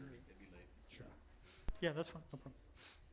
Okay, we'll reconvene the meeting, and we're now going into staff reports, and we'll begin with item 13A, which is schedule for completion of the zoning bylaw update project, and I'll turn to our Director of Community Planning, Mr. Newcomb. Thank you. So this staff report provides an overview of the proposed schedule to complete the zoning bylaw update project. This project began in the spring of 2023 and has a targeted completion date of June 30th of this year. Provincial legislation released last fall has added to the need to complete this project within the scheduled timeframe. The proposed schedule in the report includes an overview of council meeting dates, public engagement opportunities, and the bylaw adoption process. Staff plan to introduce the draft zoning bylaw at the April 15th Committee of the Whole meeting. If approved by council, this would be followed by a community engagement period, then further meetings to help refine the bylaw before moving to the bylaw adoption phase in late May and June, with bylaw adoption ideally by June 10th. Community engagement activities would include open houses, social media posts and newspaper advertisements, and a dedicated project webpage on the town's website. Staff have also been working to raise awareness of the project in advance of the draft bylaws release through social media posts and Town Talk. The current issue of Town Talk is hitting mailboxes now and provides an overview of the project and some details on recent provincial legislation. Thank you, and I'm happy to answer questions. Thank you, Mr. Newcomb. I'll turn to colleagues if there are questions of the report. We are receiving the report for information this evening. Councillor Duck. Yeah, just for clarification through you, Mayor, to the staff, I know part of this is looking at statutory, non-statutory changes. And there was some implication that these would be merged. Will the public understand the difference between that process enough so they can be clear in what's happening to our zoning bylaws? Thank you. Through the Mayor to Councillor Duck, yeah, it's a very good question. The draft bylaw we are planning to present as a comprehensive package with the public engagement and the materials that we provide to the public on the website or in open house boards or wherever, making that distinction between the two separate statutory and non-statutory parts of the bylaw. So we're going to do our best to highlight those differences, and you know, it's always a challenge with a bylaw as complex as the zoning bylaw, but we'll do our best. If I may, Mayor. Please. Further to that, will it be clear what the overall changes to the zoning bylaw that exists now to the new one so that people can kind of get a sense, you know, almost black line kind of changes that, I think that's what you implied in the social engagement, so I think that'll help too, just so people understand we're not changing the world, we're just, you know, fine tuning, fixing up, getting in line with the OCP. Yeah, so the plan is on the April 15th Committee of the Whole agenda to have a red line copy of the existing bylaw showing to the extent we can what the changes are. The changes, the part of the bylaw that's affected by Bill 44 is essentially a complete rewrite, so we probably won't have red line changes in that section, but for the rest of the bylaw we will, and then a clean version as well. So sort of be able to look at them side by side. Thank you, and thank you to staff for their tremendous work in moving this along to meet those deadlines imposed by the province. I'm sure it's no small effort. Thank you. Thank you, Mayor. Councillor Duck. I'll turn to Councillor Rintoul and Councillor O'Keefe. Thank you, Mayor. Through you to Mr. Newcomb. Last paragraph, first page of the report refers to the hard deadline of June 30th, 2024 in relation to the Bill 44 related updates. And then the reference that if it appears this deadline is at risk, one option to keep in mind is the potential to sever the Bill 44 amendments from the comprehensive draft zone bylaw. If you would speak to what you may envision could put the timeline at risk, because you've set out a timeline here that meets with the requirement from the province as well as sort of our strategic priority to address this, and includes an opportunity for public engagement. So if you can chat a little bit about what that risk might be in your opinion and the likelihood of having to exercise that option. Yeah, through the mayor to Councillor Rintoul. So I think, staff have laid out a pretty clear pathway here to get the bylaw adopted with a very, it's a tight schedule, but it's a clear schedule. So I think on our end, we feel pretty confident that we can meet that. I think the one big sort of unknown in there is community engagement. Obviously, the public hasn't seen this draft bylaw at all yet. I think that's one potential point in the process where, if the response from the public is not what I think staff expected, or maybe what council expected, that could be a potential point where a rethink of that is necessary. That being said, I think the zoning bylaw by legislation needs to be in keeping with the policy and the nature of the OCP. And I think due to that, I don't think there'll be any surprises, maybe over and above what we're mandated to adopt through the Bill 44 legislation. But so I feel confident that there won't be that kind of response, but I guess it's a possibility. Thank you. Thank you, Councillor Rintoul. Councillor O'Keefe. Thank you, through you to staff. I think, the timeline laid out looks good. I'm wondering if during the engagement sessions, are we thinking about kind of lumping sort of topics together? It's great to have, here's the current zoning bylaw, and here's all the changes, and for people to read through all that. So I guess what was in my mind is, I think the things they'll be most interested in would be things like the changes to short-term rentals that were going to be in the zoning bylaw, the accessory dwelling units, the smooth stuff, the increased density, that sort of thing. So do you see an opportunity to kind of highlight those sorts of things and provide information on that? Yeah, through the mayor to Councillor O'Keefe. This actually isn't my first rodeo, so I was involved in the under Mr. Humble in the adoption process for the current bylaw. And for the open house for those, what we did, the bylaw structure that we have actually provides a very convenient way to break it down. It's a ton of information to people, for people to process. And so what we did in the previous bylaws approach was to break it down by the bylaw section. So there's parks and utility zones, there's residential, multifamily residential zones, there's commercial zones. And at the open house, on the website, sort of break it down by those groups and provide the highlights for those sections, allow people to sort of digest the bigger pieces of information for each of those, depending on maybe what they're interested in. And then toward the bottom of, a board at the open house or what have you, providing a few other sort of nuggets of information that lead them into, maybe I'll take a look at this section in more detail and sort of read through it and try to understand it. So it's sort of starting out with a sort of big picture in a very focused topic, and then sort of leading them as they get to understand that section, leading them into the more detailed parts of it. Yeah. So that approach worked well last time, and I think we'll use it again. Yeah, okay, good, thank you. Thank you, Councillor O'Keefe. Is there any further discussion? I just want to thank staff for the report and for the consideration. One aspect that I'm certainly in favor of is that the draft zoning bylaw will come forward in a committee of the whole meeting, which will allow a good presentation and opportunity for discussion, and then council will be able to continue that discussion and any questions of staff at the subsequent council meeting, but it also provides members of the public a longer period to consider those changes as they go through two council meetings, a committee and a council meeting, and that's all prior to the public engagement that will ensue after that process. So thank you again. Again, this report was for information. There are no recommendations, so we will move to the next item. It is 13B, Amendment of Policy, Bonus Density and Community Amenity Contribution. I'll turn to Mr. Newcomb again. Thank you, Mayor.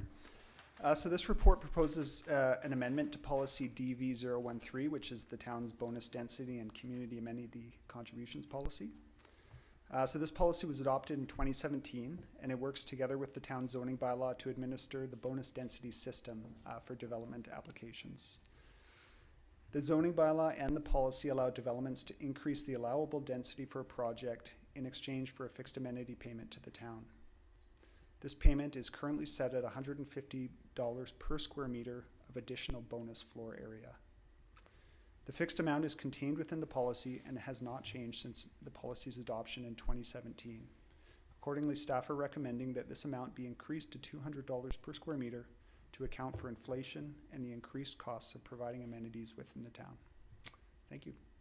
Thank you, Mr. Newcomb. I'll turn to colleagues if there are any questions. Councillor O'Keefe. Thank you. So I know we had some email exchanges back and forth, and one of my concerns about the policy is that we had previously identified that there was the current policy wasn't robust enough to cover those instances where we're doing rezoning of lands.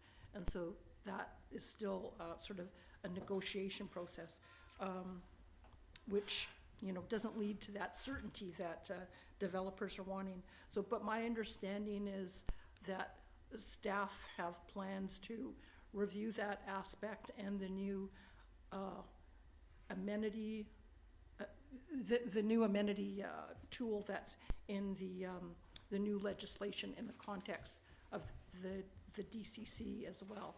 So just wanting to confirm that my understanding is correct, or whether you need specific direction from council to look into that. I'll turn to staff.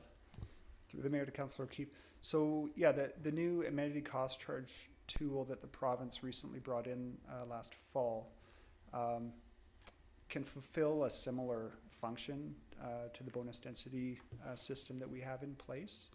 There's a provincial prohibition against sort of double dipping, so to speak. So you can't have an ACC project funding something that, you know, you'd also put bonus density amenity reserve funds toward as well. The DCC bylaw review is currently underway. As part of that project, we'll be looking at the potential, I guess, of the ACC tool and to see how it might fit in with the existing system we have. I will say that, you know, generally high level, this is not really relevant to the staff report, but generally the bonus density system that we have in place has been working very well since it was implemented. And I guess a bit of a spoiler, but the draft zoning bylaw that staff will be bringing forward in a month or so here will continue to use that system. So there's no intention to shift away from it at this point, but yeah, we'll take a look at the ACC tool and see what that holds. Okay, yeah, that's right. 'Cause I guess my interest is in, as you know, what we're wanting to do with this amendment is to improve transparency and certainty for developers. But if we still have a gap that isn't covering that increase, those charges that we negotiate with them in regards to the zoning upgrade itself, it seems to be something that we need to address. So good to hear that it will be considered along with the DCC. Thank you. Thank you, Councillor. Seeing no further questions, Councillor Rintoul. Thank you. Move the recommendation one that policy DV-013 bonus density and community amenity contributions be amended by increasing the $150 per square meter amount under section 4 calculations to $200 per square meter. And two, that staff review the cash contribution amount in policy DV-013 in 2027 and report back to council if a further adjustment to the amount is recommended. I'll second it. We have it moved and seconded. Any discussion, Councillor Rintoul? Yeah, thank you, Mayor. Yeah, I support the recommendations. I think it's clear we have we continue to live through, at least in recent time, a high inflationary environment, changes that have affected the town greatly that go along with these development opportunities. And so I appreciate this as an opportunity to review and refresh, but also the commitment in here to review the policy on a more regular basis and return to it in 2027 to visit the amount. Thank you. Thank you, Councillor. I'll turn to the seconder. Nothing to add, Mr. Mayor. Any further discussion? Seeing none, all in favor? The motion carries unanimous. Thank you, and thank you, staff, for bringing that forward. Returning to item 13C, which is a request for tree removal at 2080 Weiler Avenue. And I'll turn to Ms. Clary, our Director of Engineering, for an introduction, please. Good evening. As you stated, this is a removal request for a large western red cedar tree located in the side yard of 2080 Weiler Avenue West. The tree is generally healthy, however it is located in close proximity to both houses and approximately 2 meters away from the neighboring house at 2082 Weiler. So the application actually came in from the property owner at 2082 Weiler, but has permission from the tree property owner at 2080 Weiler Avenue West. This tree has been denied at a staff level because the current wording in our bylaw does not permit staff to approve this type of tree removal. However, there was a previous tree removal that had come forward to council, and as a result of that, council had given direction staff to come back with a bylaw amendment to deal with issues like this, as well as several other issues in the tree preservation bylaw. We are working on this amendment, but it's not ready to bring forward at this time, but the applicant did want to proceed with this appeal process to council. So through our evaluation of other local tree preservation bylaws, staff we're planning to bring forward the bylaw wording in the District of Saanach's bylaw, which is trees under 8 meters if within 2 meters of an existing building, or over 8 meters within 3 meters of an existing building. Staff would be permitted to approve that removal.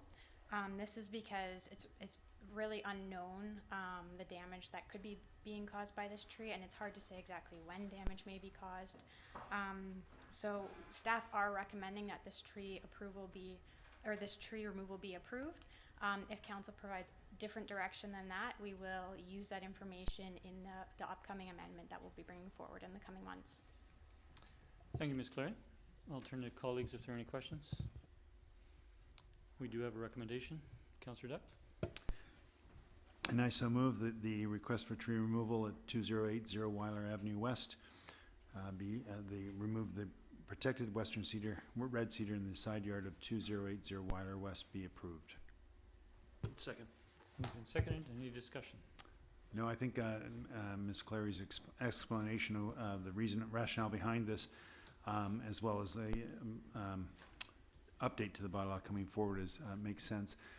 Certainly, I'd be among the first to say that we need to protect our trees as much as possible, but there are circumstances which make sense that in terms of protection and safety of our residents we have to look to and see how we adapt to that. And hopefully there's an encouragement to residents to plant more trees, and certainly we've had the Tree Appreciation Day and handout of seedlings and things like that, so hopefully we're renewing our urban tree canopy and starting to build towards the future. Thank you. Thank you, Councillor. Turn to the seconder. Thank you, Mayor. Yeah, I'll support the motion that's before us. In particular, I note in the arborist report the tree assessment and the reference under whole stem failure to the possibility in a stronger than average weather event of that whole stem failure, and clearly the intensity of if I looked at windstorms in the recent 48 hours as those seem to be becoming more and more the norm that we've seen, and given the lien on the tree, I know that would probably be a concern for any homeowner. So in that both property owners are agreeable to this request, I'll support the motion. Thank you. Thanks, Councillor O'Toole. Councillor Gurnett. Thank you, Mayor. Yeah, I'm normally one who likes to save as many trees as possible and try to find reasons why it shouldn't this shouldn't be approved. But I did reach out to staff, and I did reach out to our town arborist actually as well to get a perspective. And I note that when I look at the photos, it looks as though there was some protective fencing put around the protected tree, which is great, but disappointingly, there was no arborist present when they did the excavation, and apparently approximately 40% of the roots were destroyed. So given that context, given the proximity to the house at 2082, I don't have as much concern with 2080. I think that it could be mitigated in that extent, but when I went out to look at it, I can see the concern from the property owner at 2082. There are some rather large limbs that hang directly over the property, and any kind of larger limb damage coming down on the house would be possibly really hazardous. Well, it would be hazardous. And so, although I normally would try and save the western red cedar, in this particular instance, I think the staff report, the discussion I had with the arborist, and just visually seeing the tree, I will support the recommendation. Thank you. Thank you, Councillor. Seeing no further discussion, I'll call the question. All in favour? That motion carries unanimous. Thank you. Turning to item 13D, which is water utility costs at Rotary Park. This has come before council, but this is further direction. I'll turn to Ms. Clary. Thank you, Mr. Mayor. So this was discussed during the February 26th regular council meeting. The recommendation here is to amend item 15 of the agreement to actually have the municipalities carry the ongoing costs of water irrigation for the facility. So the baseball club would be responsible for water within the building, which seems to be similar to other municipalities in the region. Thank you. I'll turn to any questions from staff or from council. Seeing none, I'll look for a mover. Councillor Dutt. Yes, and I'd like to move the recommendation that Section 15 utilities of the Rotary Park license agreement between PBSA and the municipalities be amended to read as follows. Quote, the society shall be solely responsible for the payment of all charges, electricity, telephone, and all other services, for example, garbage collection, disposal, etc., and utilities associated with the facilities and any water charges associated with the concession building. The municipalities shall pay for the water expenses incurred for irrigation of the lands, unquote. Second. We haven't moved and seconded. Any discussion? Seeing none, I'll call a question. All in favour? Motion carries unanimous. Thank you. And we'll now turn to item 13E, which is BC Aviation Museum directional signs. Ms. Clary, we're turning to you again. So the BC Aviation Museum made a request for directional signage to their facility in 3 areas in Sidney. One of the areas is within the ministry's road right-of-way, so they'll be required to go to the Ministry of Transportation for approval on that. But 2 of these areas are within the town's jurisdiction. Based on guidance provided in policy WS-016, directional signs, staff are supportive of this initiative. The exact location and number of signs is to be determined, and all costs associated with the signs, including installation and ongoing maintenance, will be the responsibility of the museum. So we recommend that this application be approved. Thank you, Ms. Clary. Are there any questions of staff? Seeing none, do we have a mover? Councillor Novak. I'll make the motion that the BC Aviation Museum Society, BCAM, application to install directional signs for their museum be approved, subject to the following conditions. 1, that the location and arrangement of sign installations be subject to the approval of town staff. 2, that BCAM enter into a maintenance and encroachment agreement with the town. 3, that BCAM be responsible for all costs associated with the design, manufacturing of the signage. And 4, that the town will be responsible for installing the signs. However, BCAM will reimburse the town for all costs associated with the installation and maintenance of these signs. Second. We haven't moved and seconded. Any discussion? Councillor. Thank you, Mr. Mayor. I think that the staff report is comprehensive, and I think we should go ahead with this. Thank you. Councillor Keefe. Any further discussion? Seeing none, all in favour? That motion carries unanimous. Thank you. And we're turning to the last of the staff reports, and we're turning one more time to Ms. Clary for the contract award 2024 utility study consulting. As part of the town's regular asset management program, we do update our utility models every few years. So we are in the process of doing that. We issued a request for proposals, and 2 proposals were received, both from reputable consultants. The town did a detailed review. We had independent evaluations of both proposals, and in the end, we found that Kerwood-Lydell's proposal ranked the highest in our ranking system. Kerwood-Lydell did do the town's utility model update when it was done in 2016, and we have good working relationships with the consultant. And I'm here to answer any questions you may have. Thank you. Seeing no questions, do we have a mover? Councillor Novick. Thank you. I'll move that the consulting contract for the 2024 utility study be awarded to Kerwood-Lydell. Second. Moved and seconded. Any discussion? Seeing none, all in favor? Motion carries unanimous. Thank you. Thank you, Ms. Clary, for those 4 reports. We're now turning to correspondence, and the first item under 14A is a request for signature.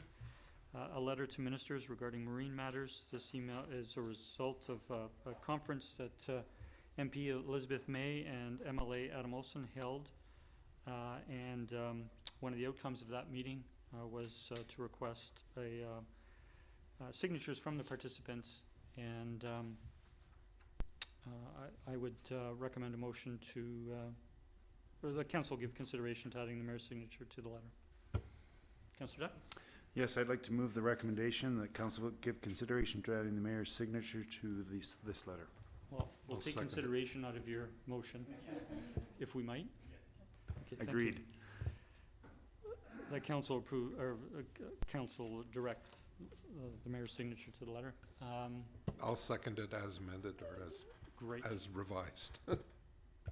It was. I'll just comment that it was a very robust discussion. Many of the local community organizations were familiar with Peninsula Streams and Shorelines,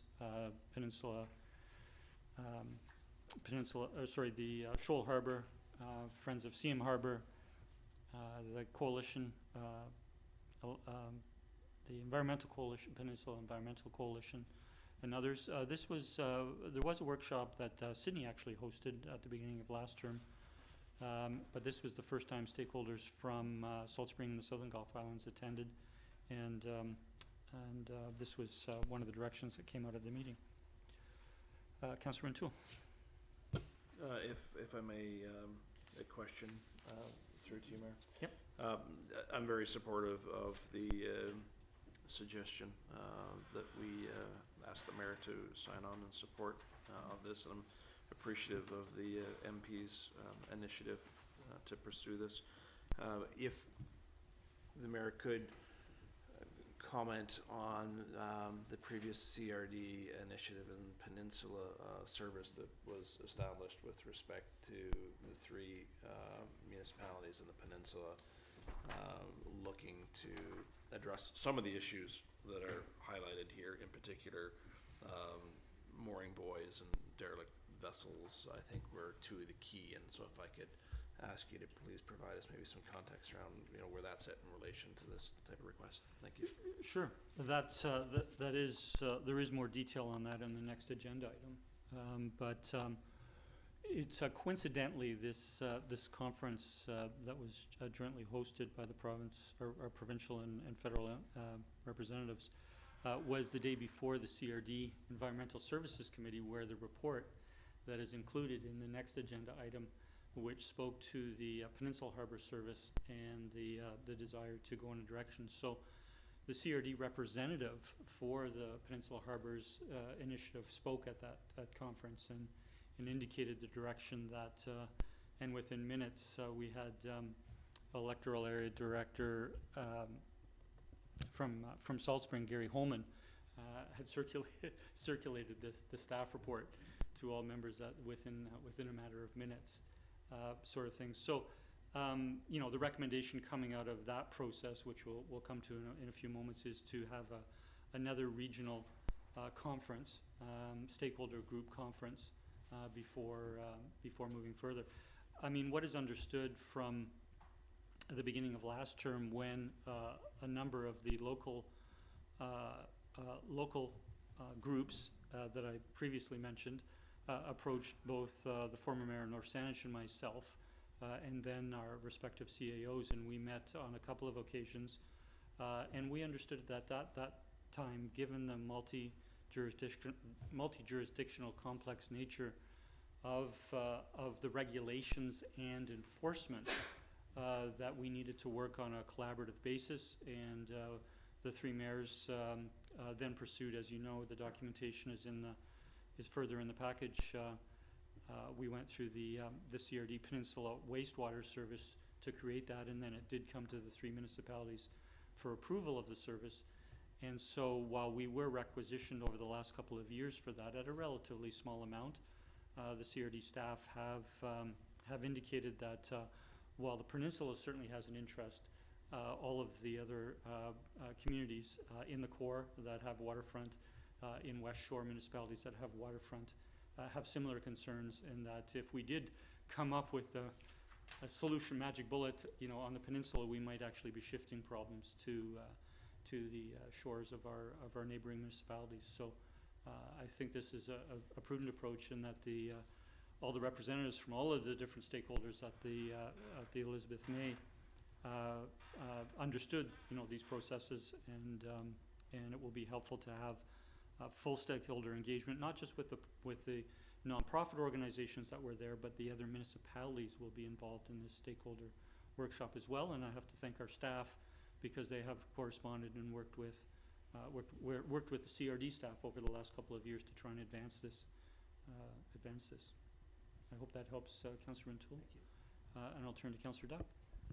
Yeah, I'm very supportive of this moving forward. As a past resident of Cadborough Bay, I had the opportunity to feel the impact of that, and certainly we've seen it in the Gorge and in Brentwood Bay, and to some extent we dance on that line on the border between North Saanich and Sidney in the waters, that we have a number of derelict vessels, or near derelict if not sinking, and I really can't emphasize more that we need to address this, and I'm glad to see this kind of effort going forward, and the multi-jurisdictional efforts to get some change to this process, because it just seems to be a ball that bounces around, and nobody wants to bring it home.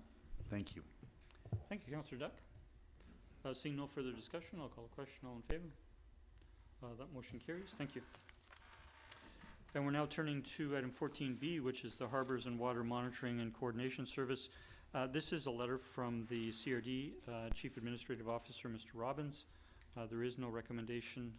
I've alluded to some of the information in that package on the previous item, but I will turn to colleagues. Councillor Gannett. Thank you, Mayor. And having read this, I guess when I was reading this, I was thinking to myself, is there any real outcome that's going to happen within my lifetime? Because I just feel like it's just one. It jumped out of my head, like he's kicking it down the can. 3 years ago we established this coordination service, and now we're going to have a regional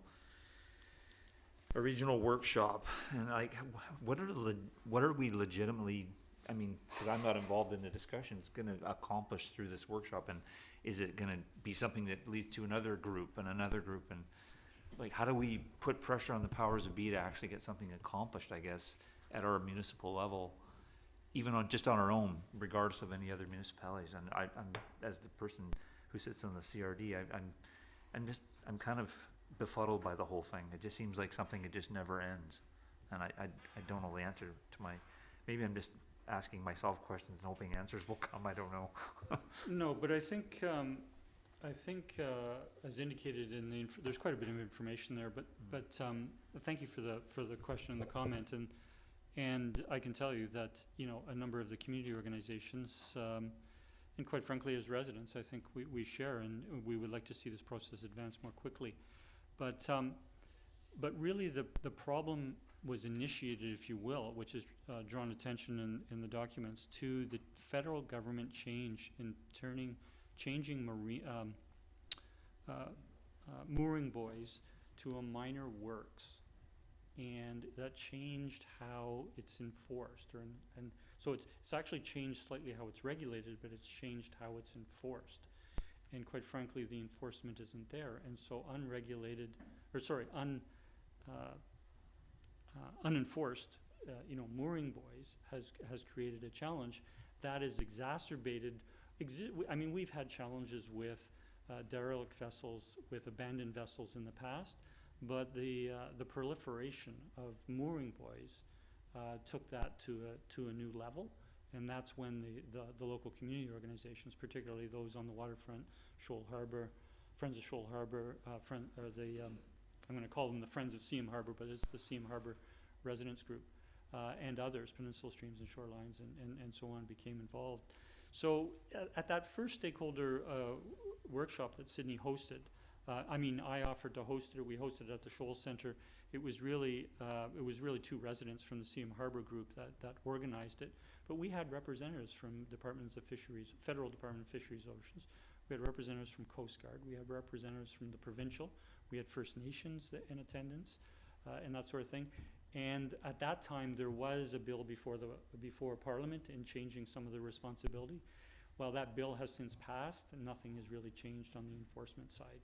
And so I think we're fortunate to have MP Elizabeth May and MLA Adam Olson advocating to the level that they are federally and provincially to try and advance this. But it's not only a problem for Seam Harbour and Brentwood Bay, which are the two largest areas of concern on the peninsula, but it's up and down our coast and inhabited coast. I mean, they have various serious challenges on Salt Spring Island and in parts of the Southern Gulf Islands, and of course throughout other areas and that sort of thing. So it's going to take a lot of joint advocacy to get the other jurisdictions to move forward on it.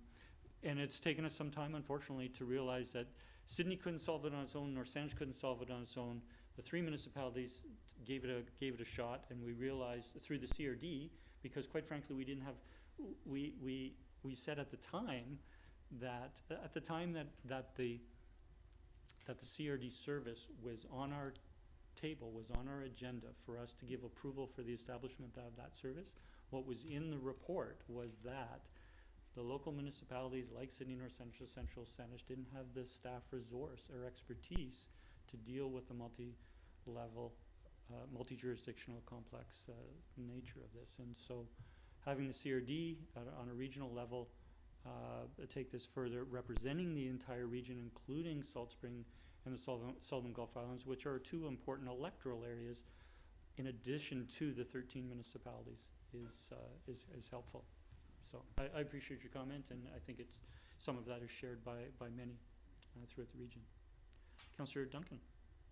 Thank you. It was just further to Councillor Garnett's comment. It reminded me of the discussions we were having at the Water Commission about the 30-year plan. And there was somebody on that commission who said, for his sins, he had sat on the thing that was the Water Commission before the Water Commission even existed. I really liked that turn of phrase. And he was saying, and we refer a lot of times to the 30-year master plan that was done in 1994. And he points out that most of the people there wouldn't realize that was the first time there'd ever been a 30-year master plan. And I feel like we're like that with a lot of government things, and in particular the marine, that, it feels it's been, 30 years, and it feels like a long time in the human lifespan, but in terms of a complex society's bureaucracy, that's no time at all. And part of the problem is it feels like the slow moving wave that we've seen coming for a while, and now it's breaking on the shore. It's probably only been a couple decades really that there's even been the ability for an average, this number of people to purchase a boat of this complexity, that they could live aboard it or even have access to a buoy, rather than only the very richest of society who could possibly commission such a vessel. And so we didn't have a problem with large numbers of them because there just couldn't be that many people, but now we do.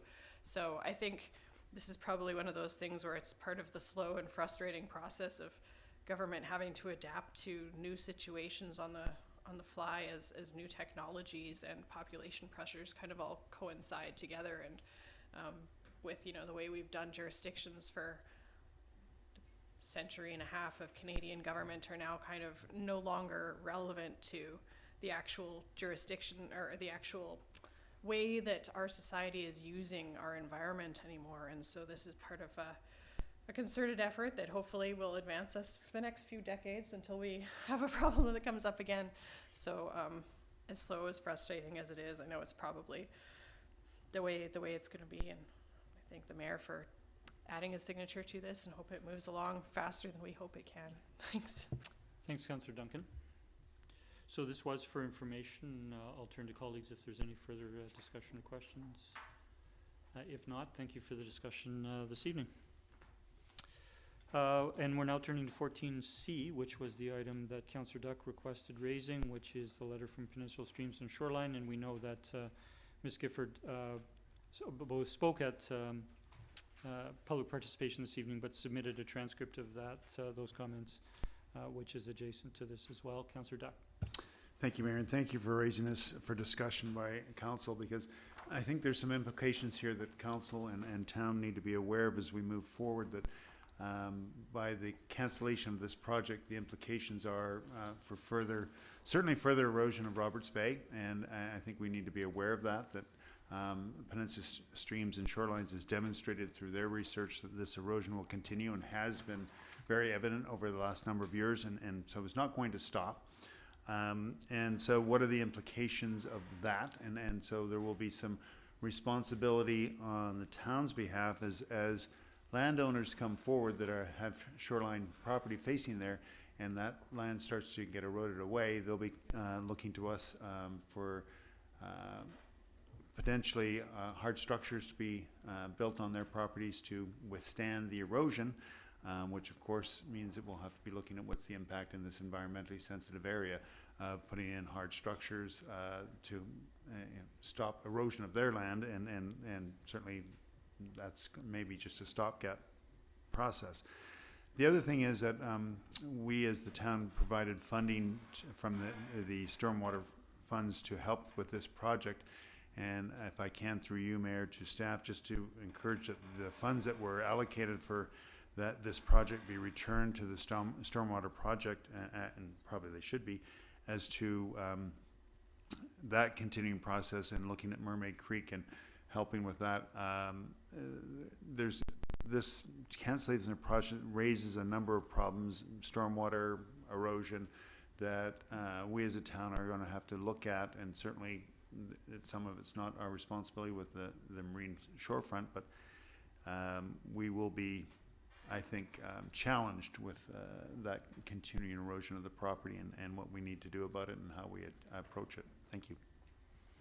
Thank you, Councillor Duck. I'll turn to staff if they have any comment with regards to that budget allocation, the process going forward. Mr. Humble. Yeah, thank you, Mr. Mayor. Yeah, and Mr. Hissick may have a comment on, you know, the funding amount and what the status of that is, I guess. But council will recall that staff were tasked to move forward with a fencing, a gate area at the entrance to Mermaid Creek, and staff are also committed as part of that to bring a report forward to council for consideration. The determination in terms of how to pay for that fencing, etc., hasn't yet been determined. So, you know, there may be a reallocation of the funds towards that. It's $25,000. It doesn't.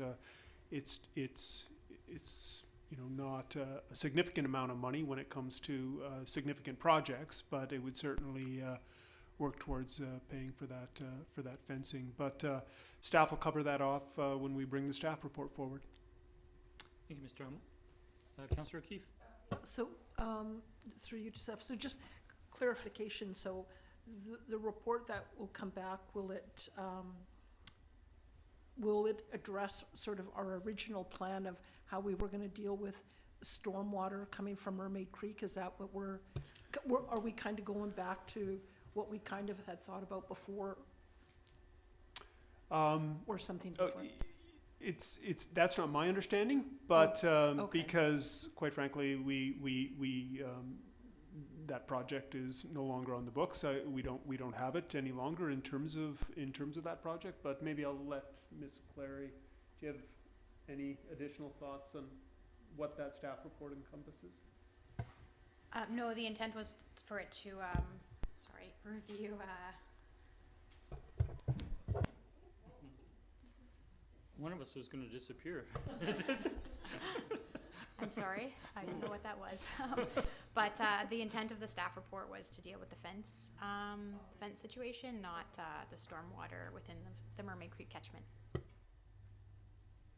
Okay, so maybe, I guess what I was recalling is that before we sent this, we allocated that money to Peninsula Streams, we were gonna do a stormwater management project on Mermaid Creek. So we would, maybe when this comes back with the fencing, at that time, if we would need to give renewed direction to staff to proceed on that. I mean, council can certainly raise that. Again, I don't think there's any intent for staff to look at a project like that in 2024. It's, as I said, it's no longer Right. it's no longer on the books. It's no longer something that's in our work plan.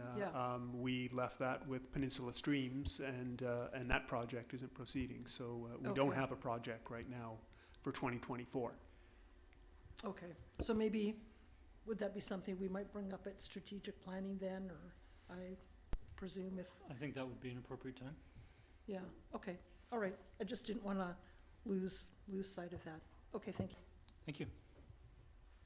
Councillor Duff? Yeah, just again through you, Mayor, to staff, just how do we address the potential of landowners coming through with possibly, I want to reflect on the past, we've had property owners on their hardscape their property and then ask for forgiveness and then be granted that. And I think we may see that more prevalent, that how do we help the landowners here and the users of Roberts Bay in moving forward when we're going to see more erosion and more requests for hardscaping on the properties that face onto Roberts Bay.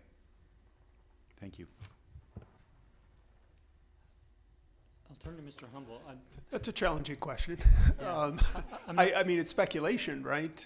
In terms of property owners coming forward and erosion, etc. But someone's pointing to someone else. Allison. Thank you. Through the mayor, just a couple points on that. And as Mr. Humble indicated, that is a challenging question. There's many different facets to regulating development in environmentally sensitive areas. There are policies and design guidelines in Sydney's OCP that speak to maintaining permeable surfaces and natural vegetated areas in these environmentally sensitive development permit areas and in riparian areas adjacent to water courses into the ocean. So we're looking at that policy guidance as we go forward with new development. Thank you. Thank you, very much appreciated, and I think it's just a heads up that it's coming. Thank you. Thank you, Councillor Duncan. I just want to note, as has been touched on, I think, is that we've just concluded a strategic planning process and our 2024 to 2020 budget process. We've allocated over $12 million to about 100 capital projects.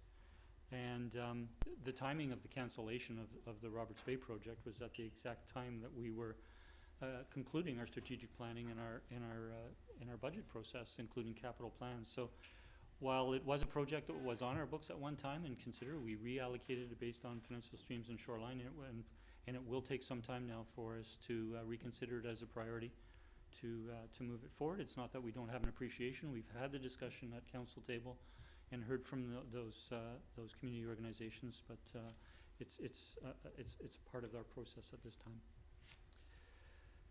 Okay, thank you, Councillor Duck, for raising that. We're turning to item 15, which is correspondence for information. We have the remaining 5 letters of correspondence which we're receiving on our agenda. There's no motion required. We have no notices of motion or motion to go on camera. I would look for a motion to adjourn. So moved. Second. Second. All in favor? We are adjourned. Thank you, Council. Thank you, staff.